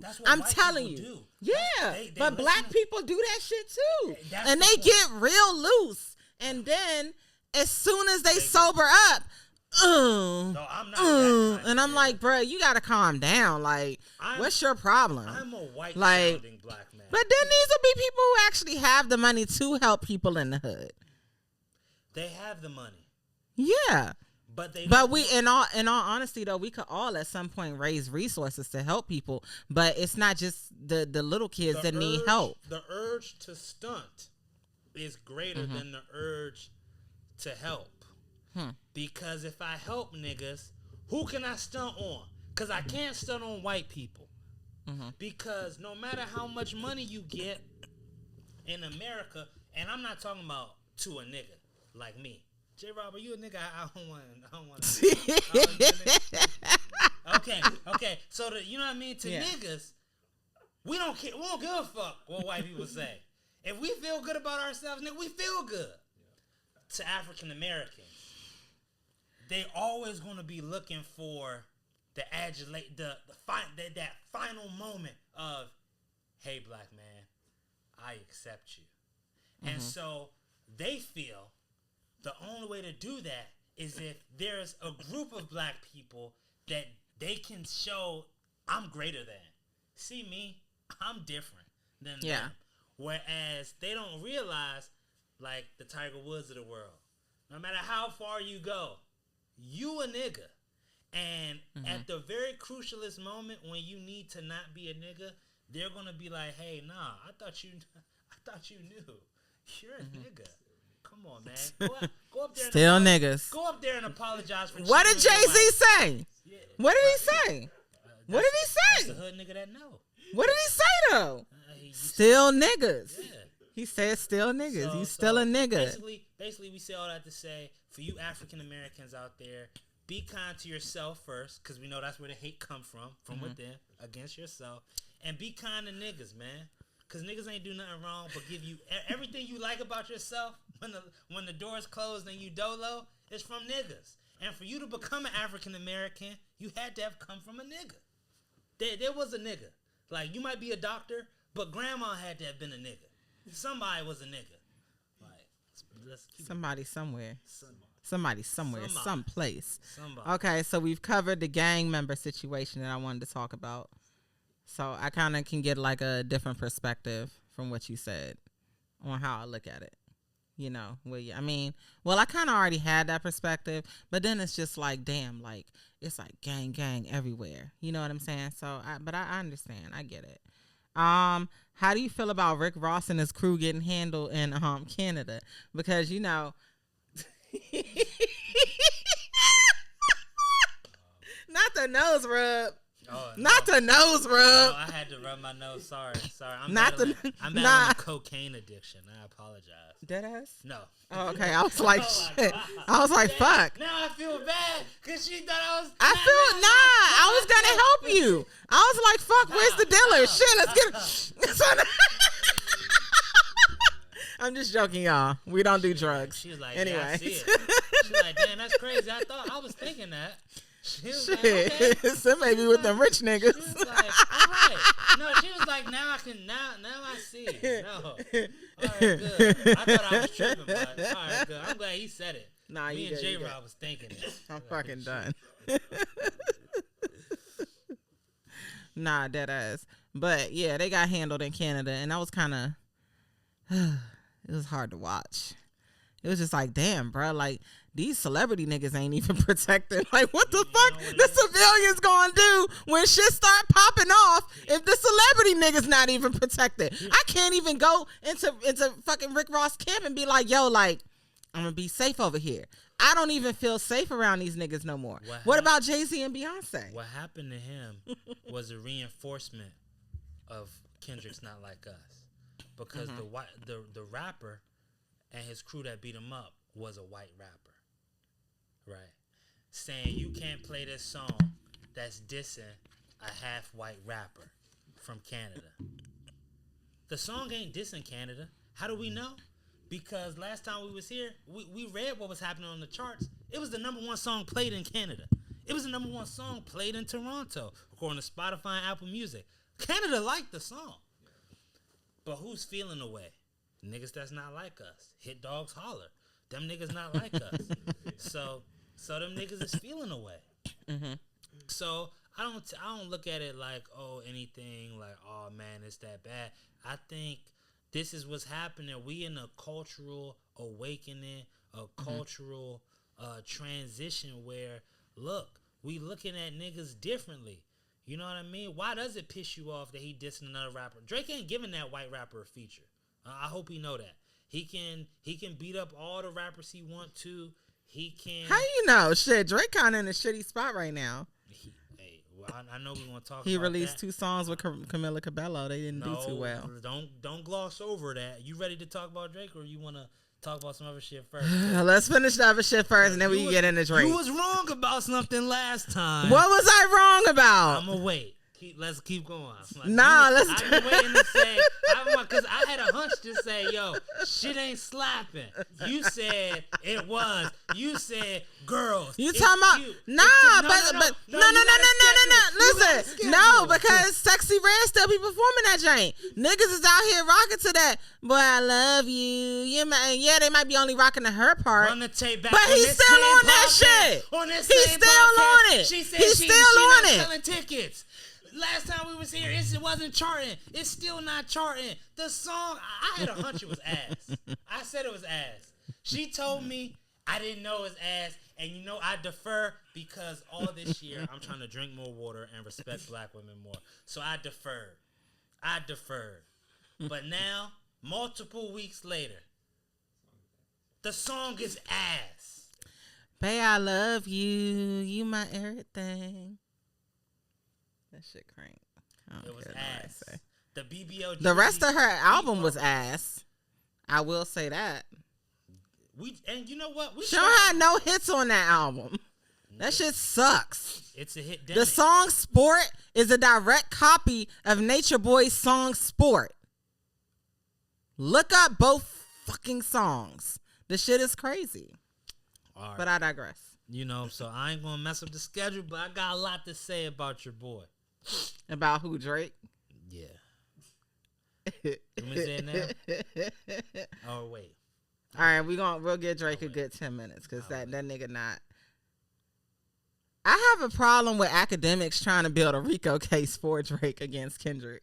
What you mean? Allegedly, like, he's pointing out all these gang affiliates that Kendrick has, and he's like, yeah, he's with this person and with that person. And Blase Blue, and he pointing the shit out on live, and niggas is like, okay, why Akademiks going so hard? You know what I'm saying? Like, why he pointing everything out? And I've been knew the Akademiks was a snitch since back in the day. I mean, we saw all the Chicago shit fold out in real time. It's just appalling to me that like that nigga remains untouched to this day. Like, the shit is crazy. But go ahead with the Drake comments. Now, I just wanted to throw that in there. I'm glad. Shout out to this platform. Shout out to Monica, Sheri, Trap Miss. We go back decades at this point. That don't mean we're old. That just means time we're not old. Is fine. Yeah, I'm not old at all. We were teenagers at one point. Mm-hmm. Dang. Whew. Shout out to Whole Foods. Shout out to the people at Whole Foods who let me steal food, who let me get lobster, who only scanned my orange juice. While I stole $300. Hey, yo, I know exactly who that was, but I ain't gonna say no names. Shout out to you. I ain't gonna say no names, auntie, but I know who you are. See, that's why I said black people and Africans, we the same, because she was a nigga. Mm-hmm. I never before that time had swordfish. She told me, go get some swordfish. I said, I was talking to her doing my shit. Girl, how the fuck I'm gonna get some swordfish? A pound of swordfish like $42. She said, don't worry about it. Get some swordfish. At the end of your shift, come to my line.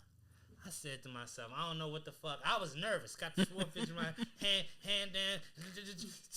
She said, give me the orange juice. Scan the orange juice. Give me the swordfish. She turned it upside down. Passed through, put it in the bag. Then she told me how to cook the swordfish. I went home. I made swordfish in the dark by myself. I said, wow, this how swordfish tastes?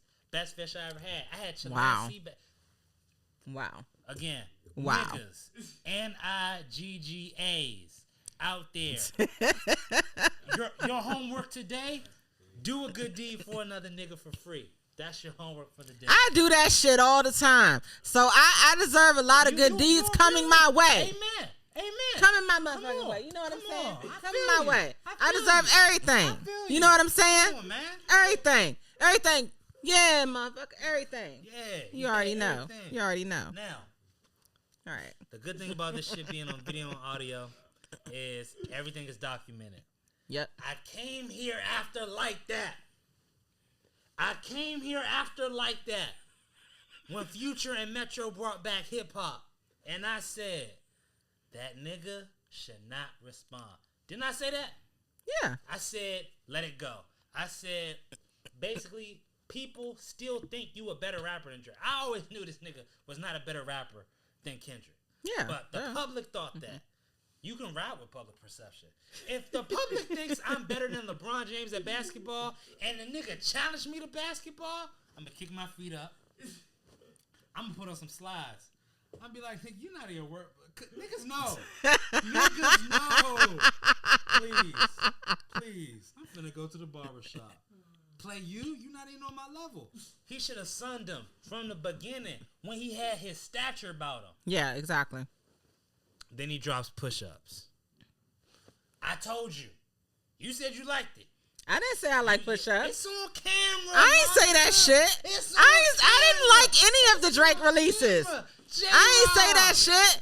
No, play that shit back. Run it back. Hold on, because I'm going to run it back in the middle of this episode. I'm going to run it the fuck back. Because I ain't never say I like that shit. If I'm wrong. You owe me a big apology. Okay. I ain't say I like none of them Drake tracks. I ain't like none of that shit. Man, I could have swore. That wasn't me.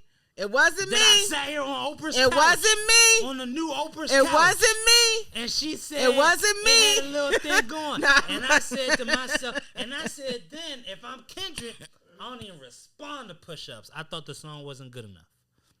Thought it wasn't good enough. Then he did Tailor Made. And I thought, oh my goodness, this young man is playing with fire. Now, that's when I realized. No, when he did the Pac joint. Yeah, that's the Pac joint, right? Tailor Made. That's when I thought to myself, is this nigga on drugs? That was the first time. Now, Kendrick alluded to it on Meet the Grams. But that's the first time when, like, quietly to myself, I didn't say it on here, but I thought, that's such a weirdo thing to do. You saw Snoop Dogg and get invited to the pop-out. Because he decided that he wanted to be neutral. Snoop Dogg was actually in Canada during the pop-out. He was doing the show. Oh, that's what happened? Yeah, that's it. He was on tour. Oh, that's what happened. Okay. Okay. But, okay. I love Snoop Dogg. I'm just saying, like, but he playing real neutral. I said Kendrick shouldn't respond to push-ups. It's not good enough. But once you do the Tupac joint, now you got to respond. He did Euphoria. I came here after. I don't think I came here after Euphoria. No, you didn't. I don't know, but I remember thinking to myself. No, because it all dropped in one weekend. Oh, no, it was like back to back to back. Telling my sister on the phone, I was like, "If I'm Drake, I don't respond to Euphoria. I come with the Camila Cabello shit." I was saying that should have been his response to Like That. I'm on the record saying, "Oh, you think I'm gonna respond to Like That? Let me come with some shit with the biggest pop star in the world and sing and dance and pretend I'm just she ain't nowhere near the biggest, and she a racist. I don't like the Cabello girl. Yeah. Okay. Side note to Camila Cabello. People saying she was a racist. I didn't know this. She is a racist. I looked it up. It said she had to go to racism therapy. Some shit. I didn't know about that, but I know she was calling Normani some type of monkey. Racism therapy. Like that. You know how Dr. Umar be repeating himself? Racism therapy? I beg your pardon? Like, racism therapy. How do they therapize racism out of you? Like, okay, what is this? Nigga! No, okay. Again. What is it? Like, come on, my nigga. Racism therapy? What's up with you, dog? And you not even white. Hey, you one scandal away, Cabello. And they'll remind you. They always do. They always let you know you're not white at the most inconvenient moment. You jammed up, you got the cuffs on, and you want to be like, officer, I don't know if you know this. I'm Camila Cabello. Shut your Spanish ass up and get in the car, okay? You don't even got no tamales about you. No, stop it. Anyway. Not tamales. So I would have came with a pop song. Yeah. When Euphoria dropped, I'd have let the shit go. When 616, and that's my favorite song out of all this shit. Yeah, that was one of the best songs in all honesty. Never let this shit go. The nigga sampling my uncle, and the crazy thing is with Drake, you know his uncle pioneered the slap bass, which is the basis for funk music. Mm-hmm. So the uncle like us, he not like us. But with that said, so he's sampling your uncle. He dropping you. How is he not like us because of the uncle? If his uncle's like us, how is he not like us? Just because his mama white? There you go. So damn, dog, come on, man. Nah, because so is Lotto not like us? No. Is J. Cole not like us? No. I was first. I was the first. Let the record show. I was the first. This nigga. Okay, J. Cole not like us. No diss to J. Cole. But yeah, I mean, his whole handling of the beef show, he not like us. Cause keep in mind, if I'm like, yo, I got white people in my family. They also not like they us. not direct, but you know my parents are black. They niggas. You know what I mean? You know, my daddy had afro. Oh, is your dad with us still? My biological dad I'm talking about. I don't know him. But my other dad is great. Anyway, yeah, he had like an afro. You know, my mother had the afro. They had the nigga hair. Come on now. Yeah. Stop playing with us. Yeah. For us, put by the us. Put a pick in it. Come on. Put a pick in it. But with that said, you know, once 616 in LA dropped, he also should have let it go. Should have been he could have come up. He could have been like, "Yo, nigga, you burnt out. This nigga doing too much. He a weirdo." He said a prayer at the beginning of the song, and then he said, "Just how the shit." He keep bringing up God, saying it was God playing the show, y'all. But just like what he say, Off-White Sun Seeker at the. He did the shit. He just go in. Immediately. It's like lyricism that you hadn't heard since his last album from any rapper. Ain't nobody rapping like that. Right. You know, like, ain't nobody rapping at that type of apex. Like it was God's plan to show y'all the liar. If I'm Drake, I'd have stopped it right then and there. Then he comes with Family Matters. And the problem with Family Matters is you can tell he had a video. He bought a car to crush the car. That's wasteful. And he said, I'm on my rich nigga shit. He thought, nigga, I just did that thingy thing. Like I can go on vacation. Hey, yo, record it. Yo, be ready to upload it. Flights, bags packed. We out. We out for a month. We not even. Hey, I don't even know when I'm. Yo, put the house up for rent. I don't even know when I'm coming back. Like I just demolished the best rapper in the game. I killed them. I'm the biggest pop star, so now I'm the unified heavyweight hip hop champion. I got the bops and the lyricism. Like I'm the king. 30 minutes later, embarrassing. Meet the Grams, the greatest diss track I've ever been alive for. Shit was eviscerating your mom, your dad, your child, your daughter. You crazy work. Demolished them. Can't believe. I couldn't believe. Like it was first of all, that weekend, the best hip hop. That weekend gotta be in the textbook somewhere. The way that people were at home, or out and about, and they knew something. You could feel it in the air. Shit happening, and then the shit happened, and they back to back, and for real, and that weekend. Did the Heart Park 6 drop in that weekend? Yeah. So, because in that weekend, I think Kendrick dropped. It did. It was after the 716 in LA, I believe. No, the Heart Park 6 was the it was after the 616 in LA. Because the Heart Park 6 dropped after Not Like Us. That's no. It dropped before. No. It dropped before Meet the Grams. I promise you. Look it up. No. It dropped before Meet the Grams. The last song was the Heart Park 6. No, it wasn't. Yes, it was. Are you sure? Yeah. Because it was Euphoria, last song, 616 in LA, Family Matters, Meet the Grams, Not Like Us, and the Heart Part 6. That's when the nigga said, oh. This is on vacation. They had to wheel the microphone. And he was like, oh, shit. Y'all, for the record. Hold on. I got a track-by-track timeline. For the record, I'm way too famous. Push-Ups, then Tailor-Made, then Euphoria, then 616 in LA, then Family Matters, then Meet the Grams. Then Not Like Us. Yeah, you're right. Okay. And so it's like the ante just kept upping. But Kendrick dropped 3 songs in that weekend. He was letting that shit go. Boom, boom, boom, boom, boom. Every song was a classic. Every song, every word we've heard Kendrick Lamar utter from Like That till even that intro song on the Not Like Us video. All been classic. Everything been classic. Everything's been not just classic. It's been like his best work. Yeah. Now, to Drake, I'm about to say something. Last time I was here, don't put shit on me. No, I haven't said shit about Drake that was positive. The second to last time I was here, I said the next time we hear Drake, this nigga got groceries in the studio fridge. Goodness, great. Oh, but he pulled out the grapes. Look at that. That's a nigga. That's cherries. Hey, yo, like. He got money.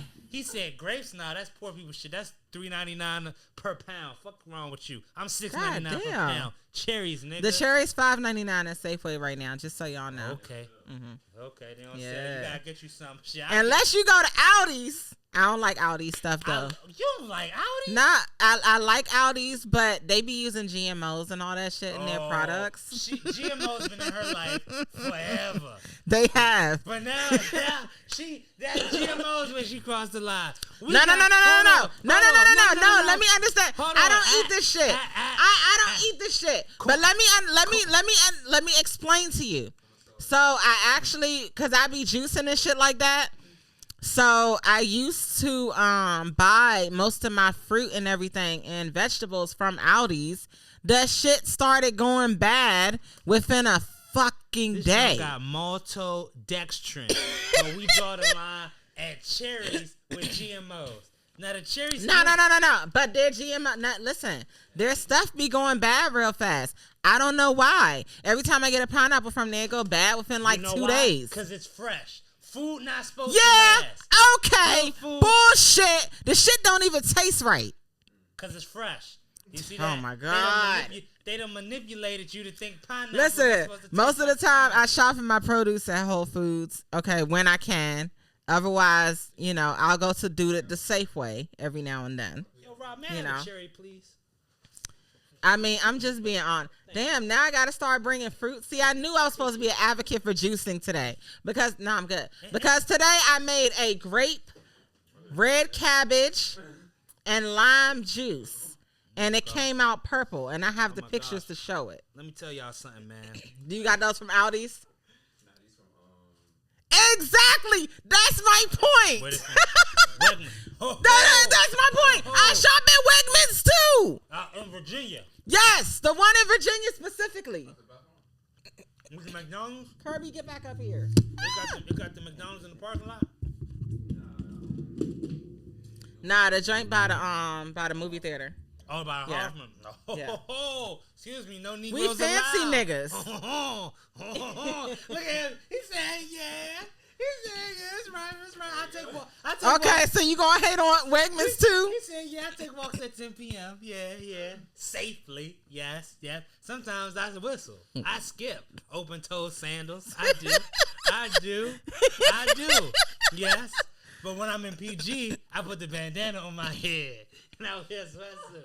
I does. Yes.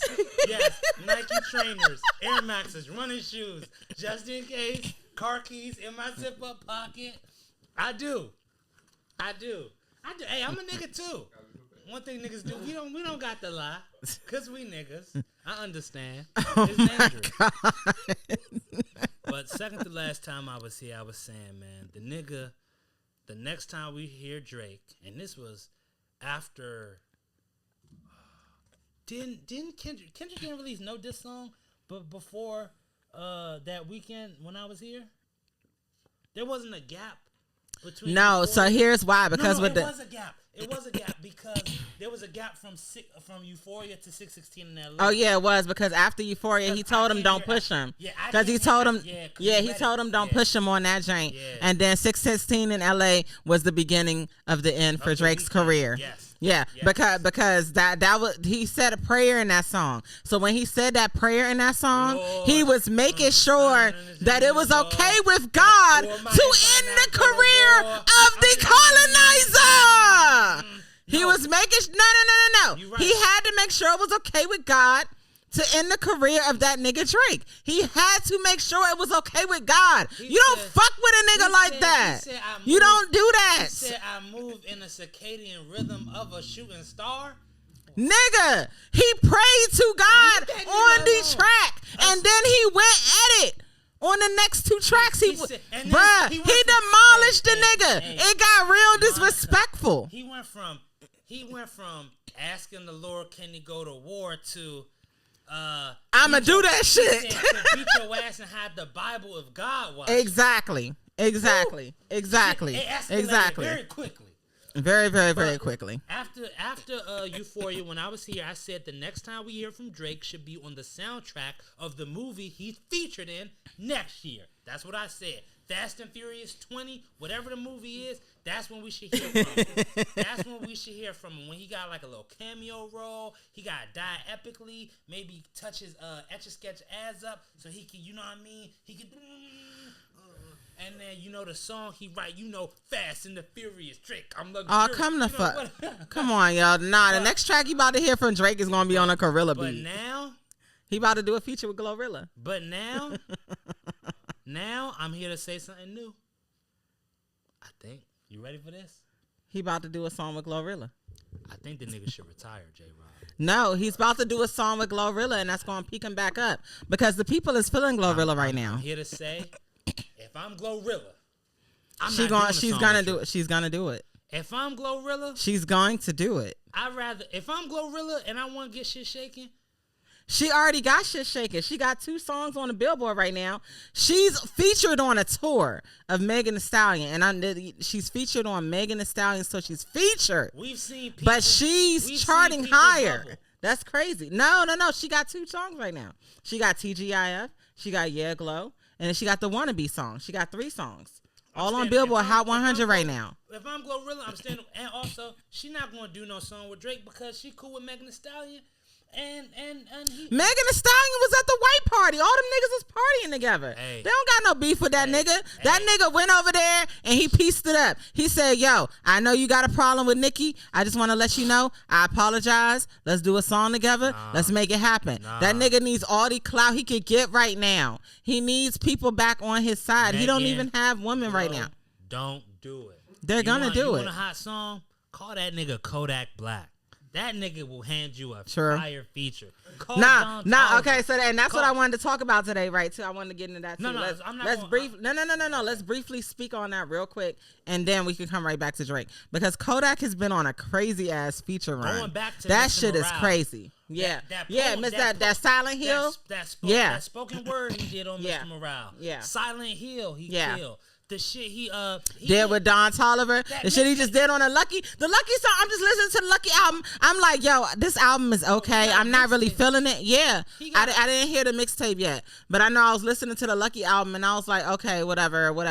It's all like throwaways for me because it's just like trap rappers and he sound like he mad high the whole time he rapping. No. And then it gets to the Kodak feature, and I was just like, yo, he has a mixtape he just dropped. Not just dropped, but hold on. I don't even know the name of that thing. Send me that, Drake, so I can check it out. I got some, man, I be putting songs on my and then I be losing them. Dang. I had the song, but he had some shit. Man, I hate it, dog, because I literally just had it, Monica, and I no longer can find it. And so I don't want to spend too much time. No, you're good. I can plug it later. He been on a fire feature run. Yeah, he has. He kills every feature. I haven't heard a bad feature from Kodak, and I don't think I've heard a bad song. The nigga just be rapping. He from Florida. He doing all that shit. The nigga's just dope. Like he's up. Like, and I know he has like his little charges and shit like that. But as an artist, he's a dope artist because it's gonna be somebody that's gonna look on here. Y'all talking about Kodak Black? He's an abuser. Again, like I was saying, I'm not saying what he will do, Drake, but what he should do is retire. Like I said last time, I don't know if I said this to you or I might have said to somebody else. In the history of America, every time the biggest pop star in the world, going back to Elvis and maybe even niggas before Elvis, when your music quality declines and you keep insisting on dropping more music, shit gets weird because our muscle memory is used to putting your name in Google and Spotify and Apple and searching you on Instagram.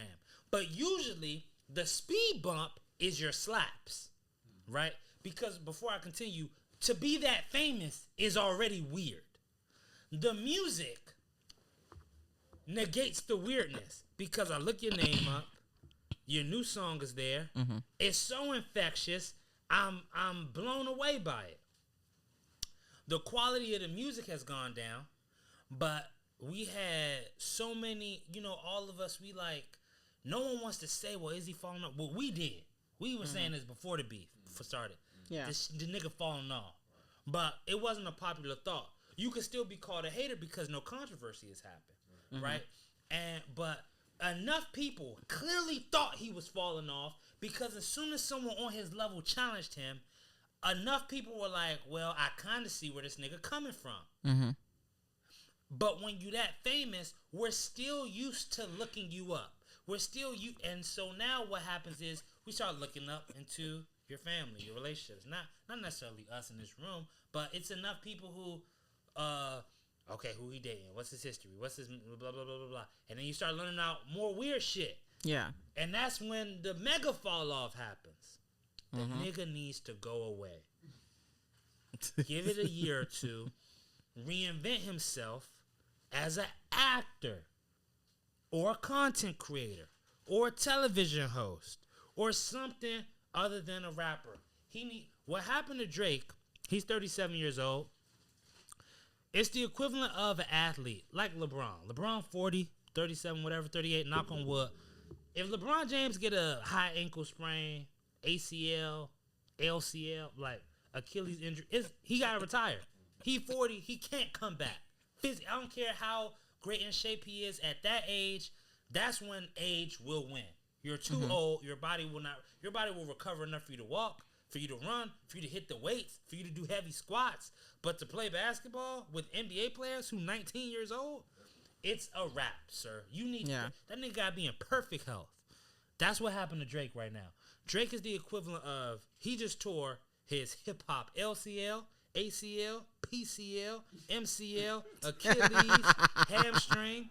Like, he done, his L2 disc has slipped and herniated in his back. He's done. He's done. He's cooked. And every attempt to recapture that flame will exacerbate it. If you do a song with Glorilla, it's not going to go off. Sexxy Red had a song before her joint with Drake. That Get It Sexy, that shit was everywhere. Drake, he's so radioactive that he sunk Sexxy Red. She fell off now. You could tie her fall off to him. Camila Cabello project. She got 70 million followers on social. 2 songs with Drake. Yo, anticipation for a project when she did that song with Playboy Cardi, it's going up. 2 songs with Drake, she's done. If you Glorilla, if you make the Stallion, y'all going like this. Y'all do a song with Drake. He tanking right now. He tanking. Megan not going up right now. She tanking as well. Listen, Drake is our MC Hammer. Drake and Megan together on the track is a poop sandwich with doo-doo fries on the side. They gonna eat it up though, the public. No, they're gonna clown them, the public. But that song ain't popping. What I'm saying right now, Drake is our MC Hammer. Talk to any old head. MC Hammer was huge. And then he just fell off. He gone. The only successful rappers who pulled off what Drake should have pulled off is Will Smith and LL Cool J. When you're a rapper, when your claim to fame as a rapper is I'm the ladies' man, you gotta get out while the people want more of your raps before they realize you not that good of a rapper no more or ever have been. Because when you leave on a good note, you're like, yo, man, Will Smith was kind of a good rapper. Will Smith was a great rapper, and so was LL. LL is a fucking legend. Bro, see, they both got out before you had to think about it, Monica. You never. LL still making music. He just dropped the project. Did you listen to it? Bless his heart. Unfortunately, I did. Oh, you did? I heard that song. Oh shit, I didn't listen to it. Yeah, it was bad. Was it bad? Simbay, was it bad? Simbay, was it bad? It was horrific. Was it really bad? It was terrible. Was it bad, or was it just not your style? No, it was bad. All right, I'm gonna listen to the joint. I'm gonna come back and I'm gonna let y'all know whenever I record again. But you can be a bad rapper with good songs if you exit before we even start thinking about it. Going back to Cali. Exactly. Going back to Cali. The point is, Drake. I don't think so. He the old head who stayed at the party for too long. The lights come on. Now you see pictures of him. He got an Ozempic face. Like the nigga, he doing too much. All them niggas got Ozempic face right now. I'm about to get on that shit.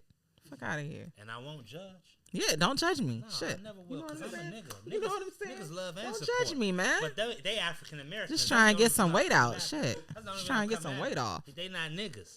You understand? But yeah, he should retire, Monica. I want to hear what your thoughts. What you think he should do next? But I think he should retire. I don't think he can come back from this because number one, the Pop Out show was classic. The Kendrick Victory Lap album hasn't even come out yet. And Kendrick let you get 3 songs off before the Sexy Red, the 2 Camila Cabello. So you went ratchet, flub. You went pop, super flub. I heard a snippet online of some oons music. We not even on oons music no more. That was like 3 summers ago. You in shambles. You can't do no shit with no Atlanta niggas right now. Cause if Drake do a song with Lil Baby, it'll be confirmation that Lil Baby fell off. He can't have that. He just had a hit with Central C. The nigga is radioactive. If you an aspiring rapper, why would you want to do a song with Kendrick? I mean, not with Kendrick, with Drake. He can't add nothing to your style. His whole thing was hopping on your style. And it was cool because he was the ubiquitous pop star. If he's not, like I said last time. Well, I'm just wondering because, I listened to the Concrete Boys album and I thoroughly enjoy it. I listen to it every single day, several times a day. Caribou I really like Caribou. Is the star That's of that my, album. Caribou is fucking fire. I'm not the two. I love her in Draft Day. No, that you I'm not realize the two. Yo, I learned what not to do.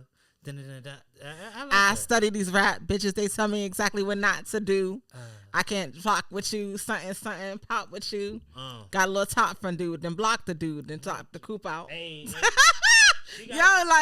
she be killing it every time. Like, I really hope she goes up.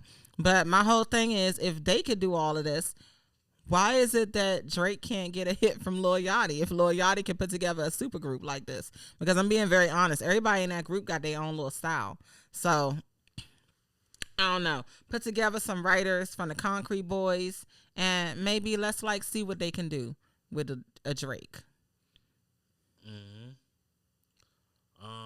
No. Yeah. They sound great together. And I feel like he's already been kind of stunting their style a little bit anyway. So I just feel like, why not? Not that they need to come out publicly with him. No, don't do that. I'm saying he needs to be in the studio with them if he wants an actual hit, because their music, they're not known yet. I didn't know Lil Yachty had this super group under him. I had no idea. There is no Drake hit to come. You don't think that they could rate him like a hit? They haven't brought themselves hits. I mean, I feel like their songs are hits. They just don't have the fan base. They don't have the visibility per se. They're signed to a major label. But their tour is sold out. And even if it is smaller venues right now, their tour is still sold out. I can't get tickets. I wanted to get tickets to go see them in New York. They were sold out. I'm saying that nigga won't have no more hits. Mm-hmm. Out of his generation of rappers, of the big 3, he was working with Yachty. That's why I'm it's like I remember when I watched the 2010 NBA Finals in Game 7, and I remember thinking to myself, they shut the door on their generation. All the NBA players that was drafted in the mid 90s, that Game 7, the KGs, the if you was a Vince Carter, the Jason Kidd, and I know the Dallas Mavericks won the next year, and I know Tim Duncan won in 2014, but essentially that was the beginning of, hey, it's the LeBron and KD and Steph. These niggas are here now. It's their time. It's over for us. Mm-hmm. So if you from the generation and you can get a last bite of the apple like Kobe, Dirk, and Tim Duncan did, hey, get what you can now, because when these LeBron niggas start coming, you see LeBron went to the finals 8 straight years after that. And Steph Curry went for 4 straight years. It's been finna be their time.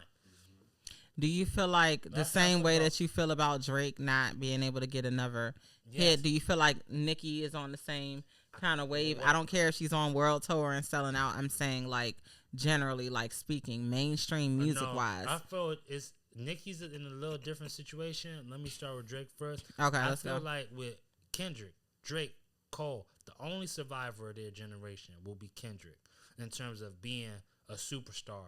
I think it's over for Cole. For Cole, the reason I think is because that reasoning that, Schoolboy Q pull you to the side, tells you, yo, shit about to get real, you need to bow out of this, and you apologize, that's bullshit. You feel me? Like, even if that shit did happen, the proper response is supposed to be, I hear you. First of all, you're performing at my festival. This shit is mine, nigga. You are here. I'm paying you to perform. First of all, I'm the big dog here. So you don't perform at his festival. He don't even got a festival. That's number one. Second of all, I don't give a fuck how nasty they shit finna be. When the dust settles, I'm finna be the best rapper in the game. That shit ain't got shit to do with me. I don't give a fuck what they have to say about each other. I don't give a fuck what they got to say about me. I'm finna show the world I'm like that. He didn't do that. They're like similar to Drake. And then for him to follow that up with Grippy, like for him to get on that stage and say, dissing Kendrick conflicted with his soul. But he a married man with kids, and yo, she said I saved her name as Grippy. That ain't conflict with his soul? The fuck? No. Sorry. No. With Drake is obvious. He took the L. He took the second biggest L. First biggest L go to J. Cole. So that's crazy. All you have to do is out-rap the nigga. All you have to like. J. Cole's not out-rapping Kendrick. Come on. No, but I'm saying that's all he had. Like he wasn't gonna do that, and he already knew that. He knows he's not a better MC, so he bowed out gracefully. I would say. But he's past his mid-30s. He's old enough to have known for the past 2 years. He's out here saying, don't nobody want to rap with me. I killed every nigga. Don't nobody want it. I'm coming to take the crown. And then in his own song, it don't matter if he took it back or took it down. He said Mr. Morale was brick. He said his second album was boring. Man. Cut it out. No. Yeah, that was a lot. And, like, you tripping, cuz. And then Drake, like, he just lost in the most dramatic fashion I've ever seen in my life. He can't come back. He had 3 opportunities, 3 songs. We don't want to hear, what, you going to put on a Jamaican accent and do Jamaican songs? Like, didn't he have Popcorn signed to him? You ain't get no shit popping with Popcorn. Oh, now you going to get shit popping with Popcorn's gone? Nah, man, it's over. It's done. And here's the thing. You know, that contract that they always talk about him having, that's a great contract to have when you are the man. When your shit ain't selling like that, that can be an albatross around your neck. You know what I mean? That can go from being like, yo, I got this $400 million deal to, yo, I have obligations in this thing that I might not be hitting anytime soon. Mm-hmm. And these people, like, I'll say this. If he drops another song and it don't chart well, and he is insistent on still being in our face, be on the lookout for him to do more weird shit. Because it's there. No, I'm not even saying weird shit like immoral. I'm saying like weird shit that will symbolize, oh, Nike and Universal, they're gonna get their money's worth out of this nigga. Whether you got to shuck, jive, whether you got to shuck and jive with you, with somebody else. Be on the lookout for weird collaborations if shit don't start hitting with him and Glorilla, or that's a weird combo. Like him and Megan, him and whoever. Like be on the lookout. Like the shit getting weird. Like he gonna have to do something. He should do nothing.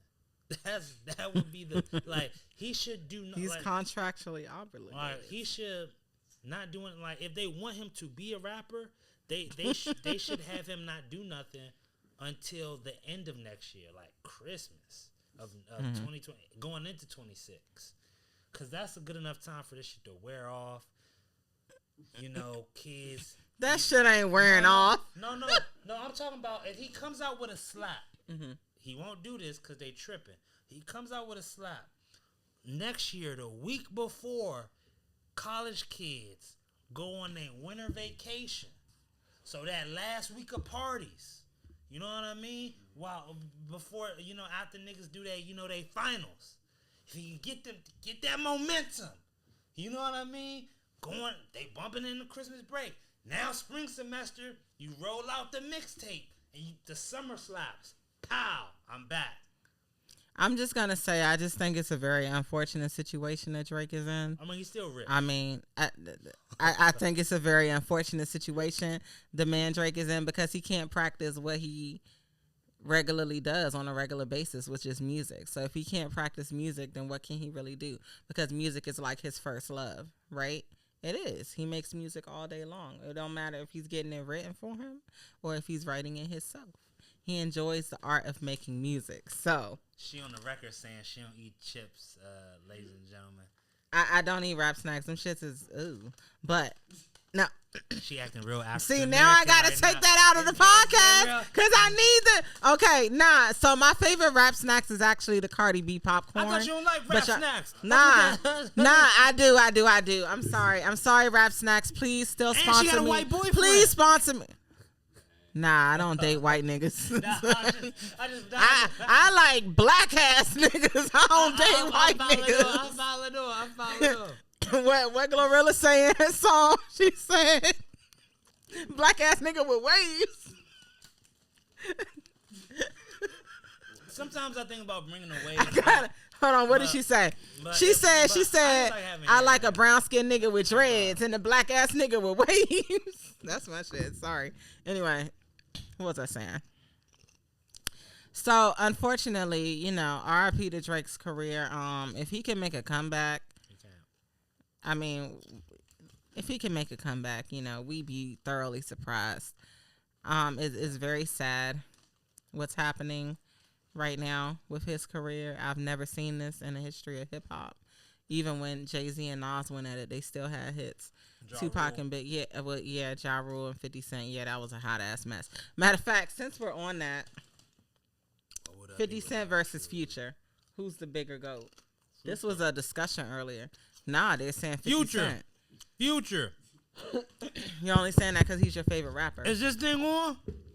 You're only saying that because that's your favorite rapper, though. How many 50 Cent albums slap?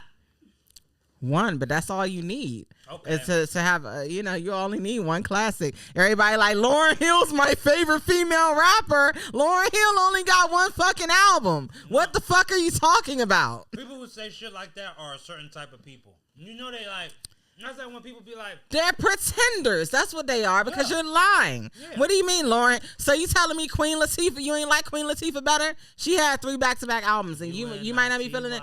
Yeah, exactly. I mean, she just got slaps. Where you gonna be? Outside in the corner? Like, stop it. You know what I'm saying? Like, but I'm saying, why y'all hating on Queen Latifah talking about Lauryn Hill is my favorite rapper as if MC Lyte wasn't giving it to y'all. Like, I mean, like, it's so many women from back in the day, that we could go over. And, like, for y'all to just say Lauryn Hill is my favorite rapper is like a slap in the face. She only had one album. She was mostly singing on it. I don't understand. Like, I don't get it. But, yeah, go ahead. I'm sorry. It's your 50 Cent and versus Future. Well, they did a versus. I want it to be close. All the 50 Cent's hits you think so? Are in one era.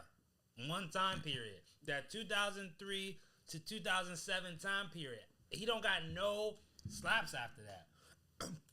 And even towards the end, hustling, same time, turning the time, fun to get back, and the ups and downs and around and around. It's all a part of the game. That's the Raising Kanan joint. That shit crank. It was songs with Justin Timberlake.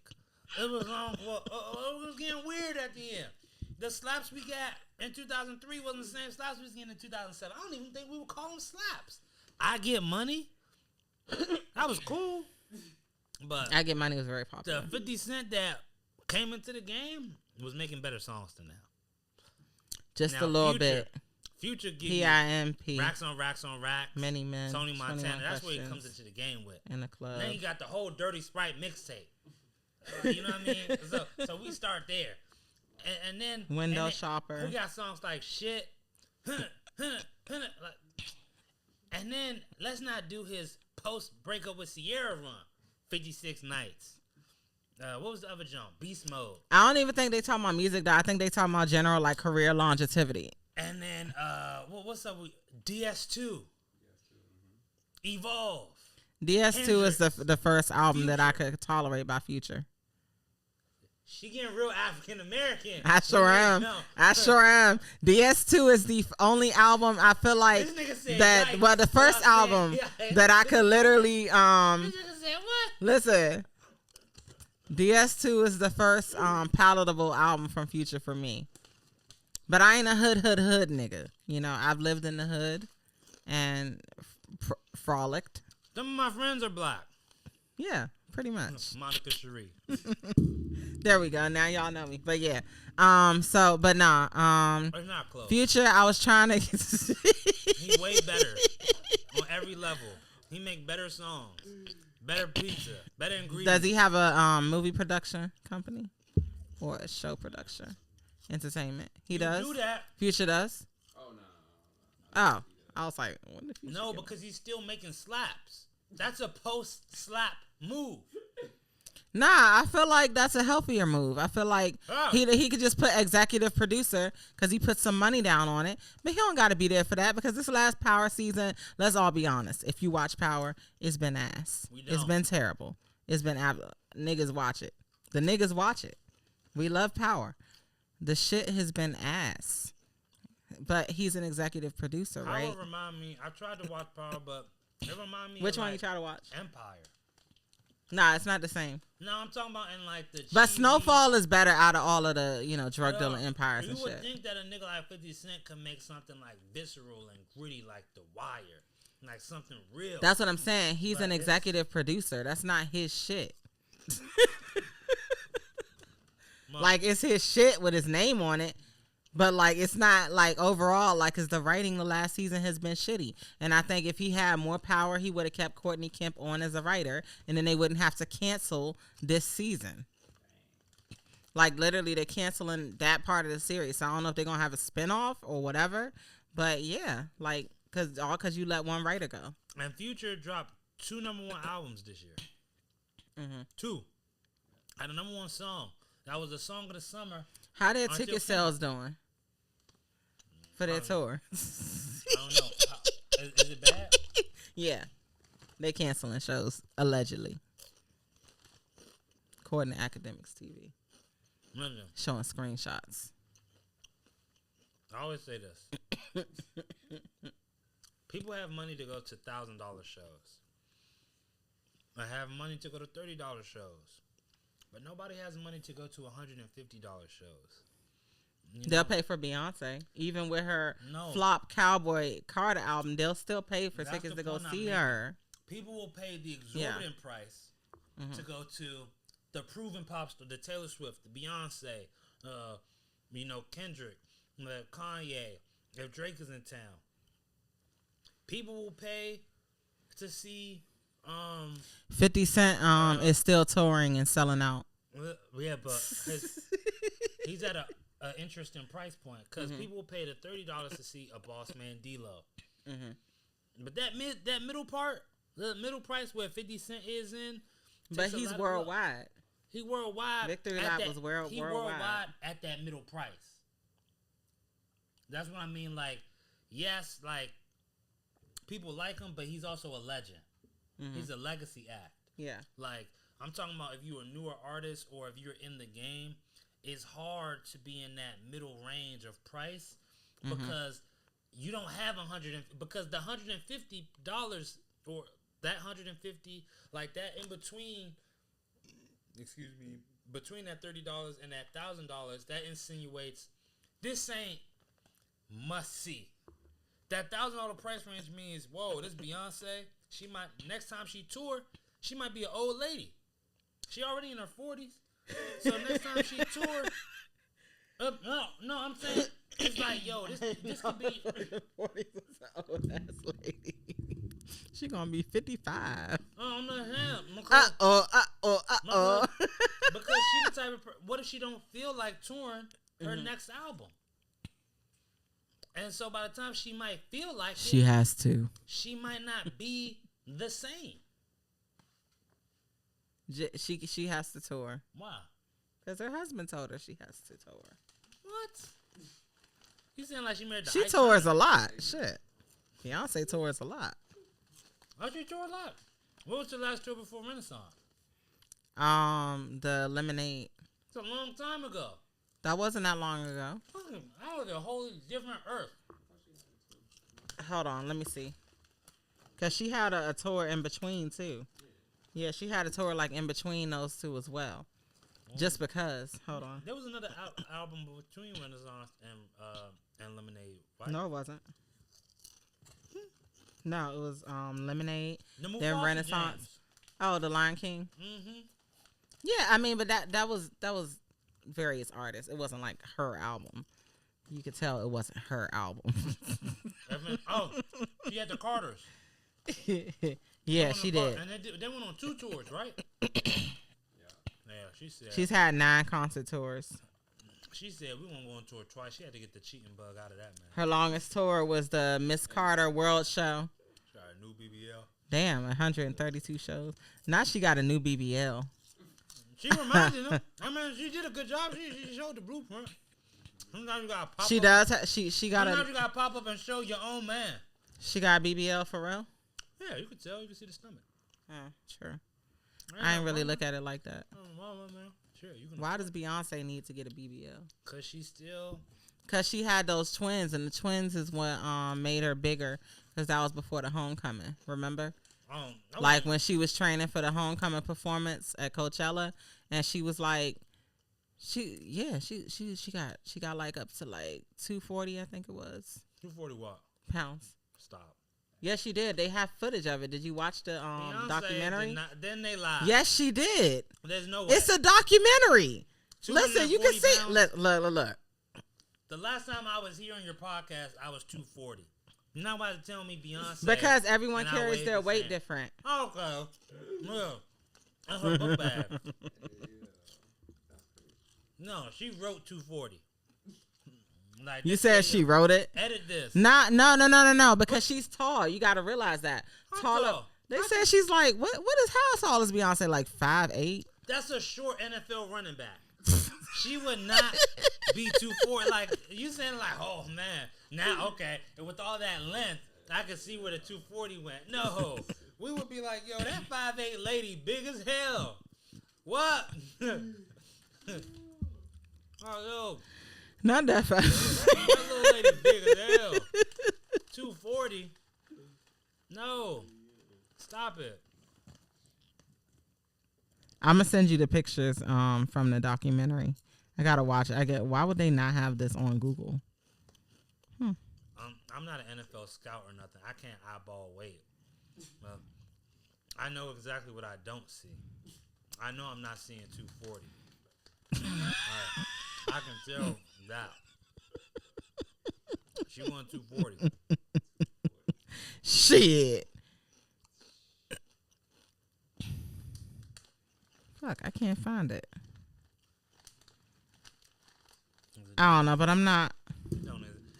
Nah, it does. Look at how thick she was right here. But I'm gonna find it and I'm gonna send it to you. It's on there. It's on the documentary. You can see it. Ladies and gentlemen. No, 10 toes. Nobody. You see them legs? That's hella legs, okay, baby. But nah, I'm gonna send it to him so he can see because he don't believe me. But she yeah. And she lost all that weight. That's why I said, why does she need a BBL? Because she used the weight from the 240 to put in her butt. Yeah. She ain't have to do that, though, because she already had a butt. But she's competing. Against who? Beyonce's like the sexiest woman alive. Who is she competing against? The sexiest woman alive? One of them. She looks hella good. I don't comment on married women because I'm a Christian. But a nigga first. A nigga first. I'm God's nigga first. Oh my gosh. You know what I mean? All right, let me get into this Megan album and yeah. Okay. So Megan, what did she do? 67K first week. So Nicki Minaj had a live where she basically went on live and she was like, to see this 104,000 viewers. more than your last album or some shit like that gonna sell, more than your next album gonna sell, whatever she was talking about. So she was disrespecting her like that. So everybody's bringing this back up now because they trolling or whatever. And so Megan's whole album, like I listened to it. You said you ain't listened to it. So I listened to the whole thing. It was a few joints I liked on there because the samples was fire. The samples were super fire. Like the joint she got, Both Ain't Shit or whatever, that joint, I like that joint. And, you know, everything else is just like really unmemorable because it's really depressing. She owns being a whore, and she's telling you, yes, I'm a whore, and accept it, and this, that, and the third. She's talking about sleeping with people's niggas and all this other shit. Accept it. You can't neglect it. Yeah. Passing my pussy around, you got to respect it. Yeah, pretty much. That's what she said in this album. You know, she got this song called Downstairs DJ where she's talking about playing with herself and laying in a wet spot. And I'm like, okay. See? So you masturbating and then you laying in your wet spot? But she should prove it first, huh? He's like, I don't believe you, Megan. Shit. Yeah. Because what's the point? You said your macaroni and cheese is good, but you want to bring it to Thanksgiving. No, I mean, she's...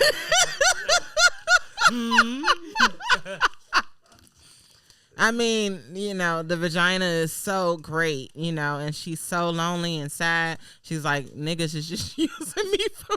It's not funny. I gotta stop laughing. Niggas is just using her for her body. She thinks about fellatio all day long. About fellatio at a you know, the nigga wants her because she can hold her throat open. Oh, it. You know, it's like, this is shit that she's saying on album, and I'm just sitting here like, the way you can hold your throat open, playing with yourself and laying in a wet spot. That's okay. That's conniving. Lying to me and I'm lying to him. I guess we both ain't shit. Aww. What the fuck? Like, in all honesty, like, at first I was like, I bet she's owning being a whore. Cool. And now I'm just like, this shit is really depressing. And I don't really want to listen to this again. But the Both Ain't Shit joint, she got that Cal guy on there, whatever his name is. Cal Richmond or something like that. You don't know him. He's one of those niggas. But he sounds great on the track. It's like a little drill track, and it has a Tina Marie sample. Okay. Square Base? Yeah. No. Okay. Keep going. No. Can't remember the name of the song. Anyway, but I like Tina Marie. But the sample was fire, and it sounded really good on it. But she had a few samples on here, and I just felt like it's just a memorable album for her being a whore and unapologetically being a whore. And I'm like, did Beyonce listen to this and tell you, yeah, this is cool to put out? The accountant and Monica said, "Ooh, this is a lot of samples, girl. This is expensive." I mean, it's expensive, but you're only selling 67K first week is crazy. But it's the fact that even women who I know did not really, yeah. Oh my god, yeah, you're gonna have to be on tour forever to make this shit back. But my whole thing is, I'm just saying, like, the album was very, like, depressing. It's very low vibrational. You know, I felt very sad after listening to it. You know, it was just very fucking sad. The shit was crazy. Like, these lyrics are wild, and I feel very sorry for her. I don't know, like, I mean, I don't feel sorry for her, but, you know, I have empathy. I don't really have sympathy. Because I'm just trying to understand why you thought it was okay to put out an album where you're literally degrading the shit out of yourself, saying that niggas are using you because you can hold your throat open. And like, and you're just like, bruh, just owning that shit. Like, I'm just like, how much of a whore can you be? Jesus. Like, you should name the album Whore. Why'd you name it Megan? Like, it's just unapologetically a horror album. Like I said, all the songs weren't bad. Like, the production on there was decent. I feel like her flow is like, the one flow whole thing kind of sticks sometimes. I don't like to say that, and that's what Nikki called her. I thought it was kind of funny because she do be having one flow, but it was just a sad album.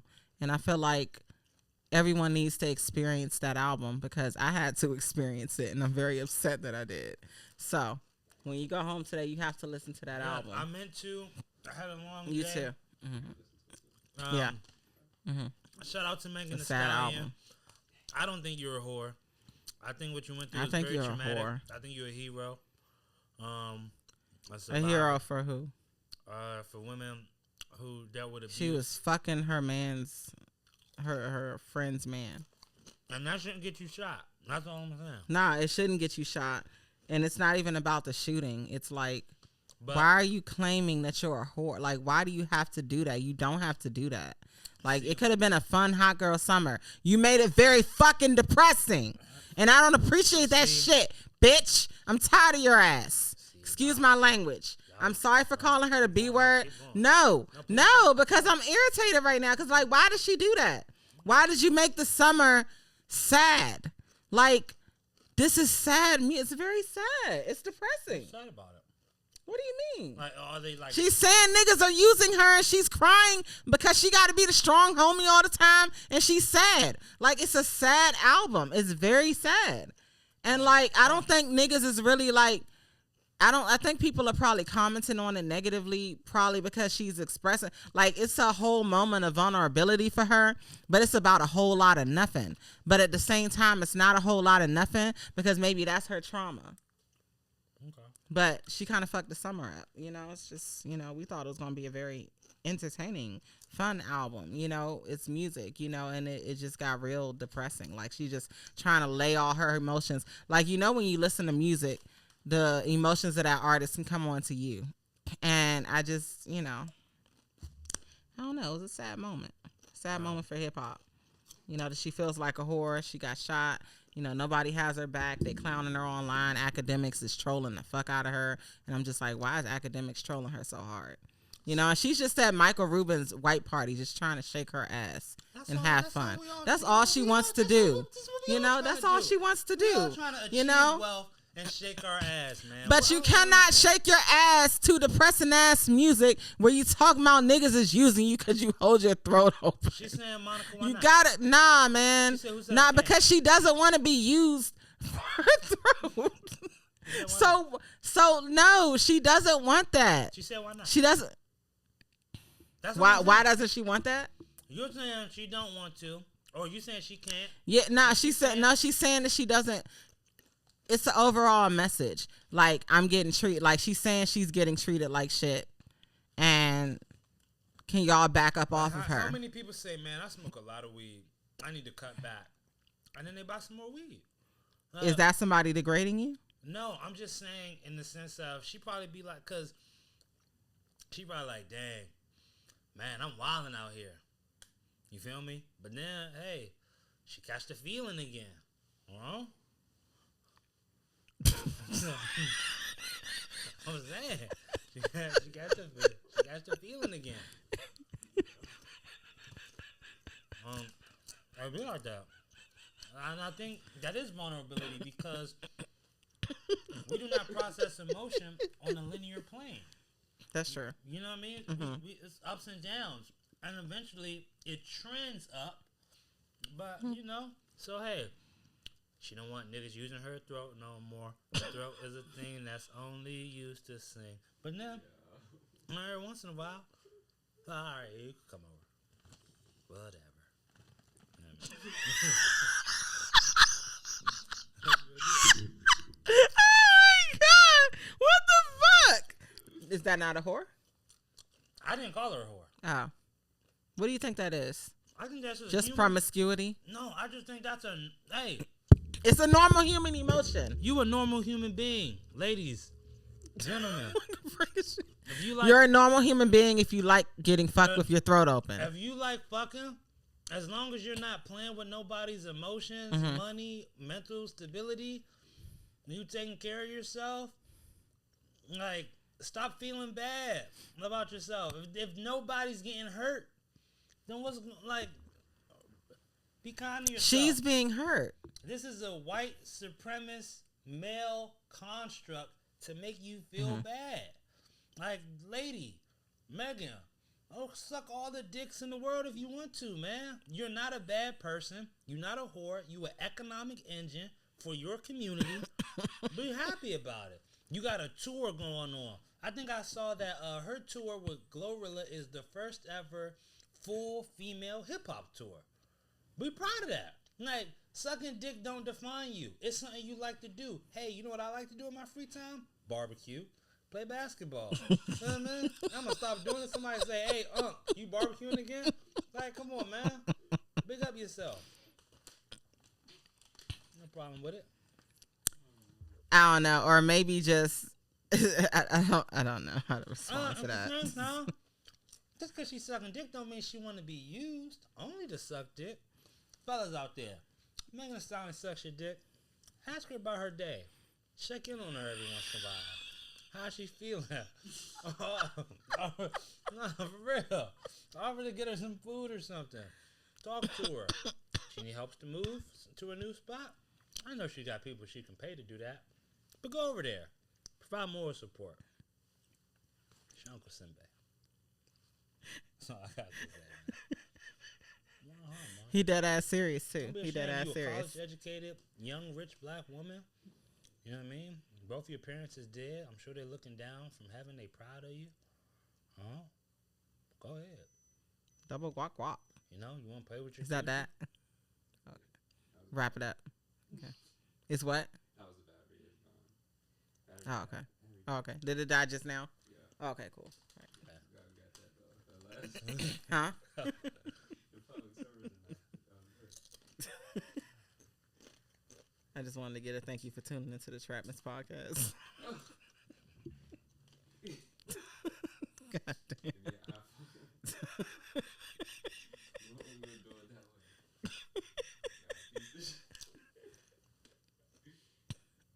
Do it the hood way. Yeah, because iPhone got the 4K these days. Mm-hmm. People be shooting movies. Got it. Okay. Thank you guys for... Oh, ready? Mm-hmm. Thank you guys for tuning into the Trapness podcast. This is your host, Monica Sheri, with my guest, Simbay. I'll holla at y'all. Thank y'all for tuning in. And make sure you shop monicasheri.com for all my merch. Thanks. Peace. And Nicki Minaj. Come on. Your raps not Are they flavor? good? Are they good? Step it up. Don't diss me now. Don't diss me now. But the flavor profile not strong on this one. Interesting. Now, Lil Durk, you did your thing with these. The buttermilk ranch. Buttermilk ranch. Yeah, he did his thing. Buttermilk.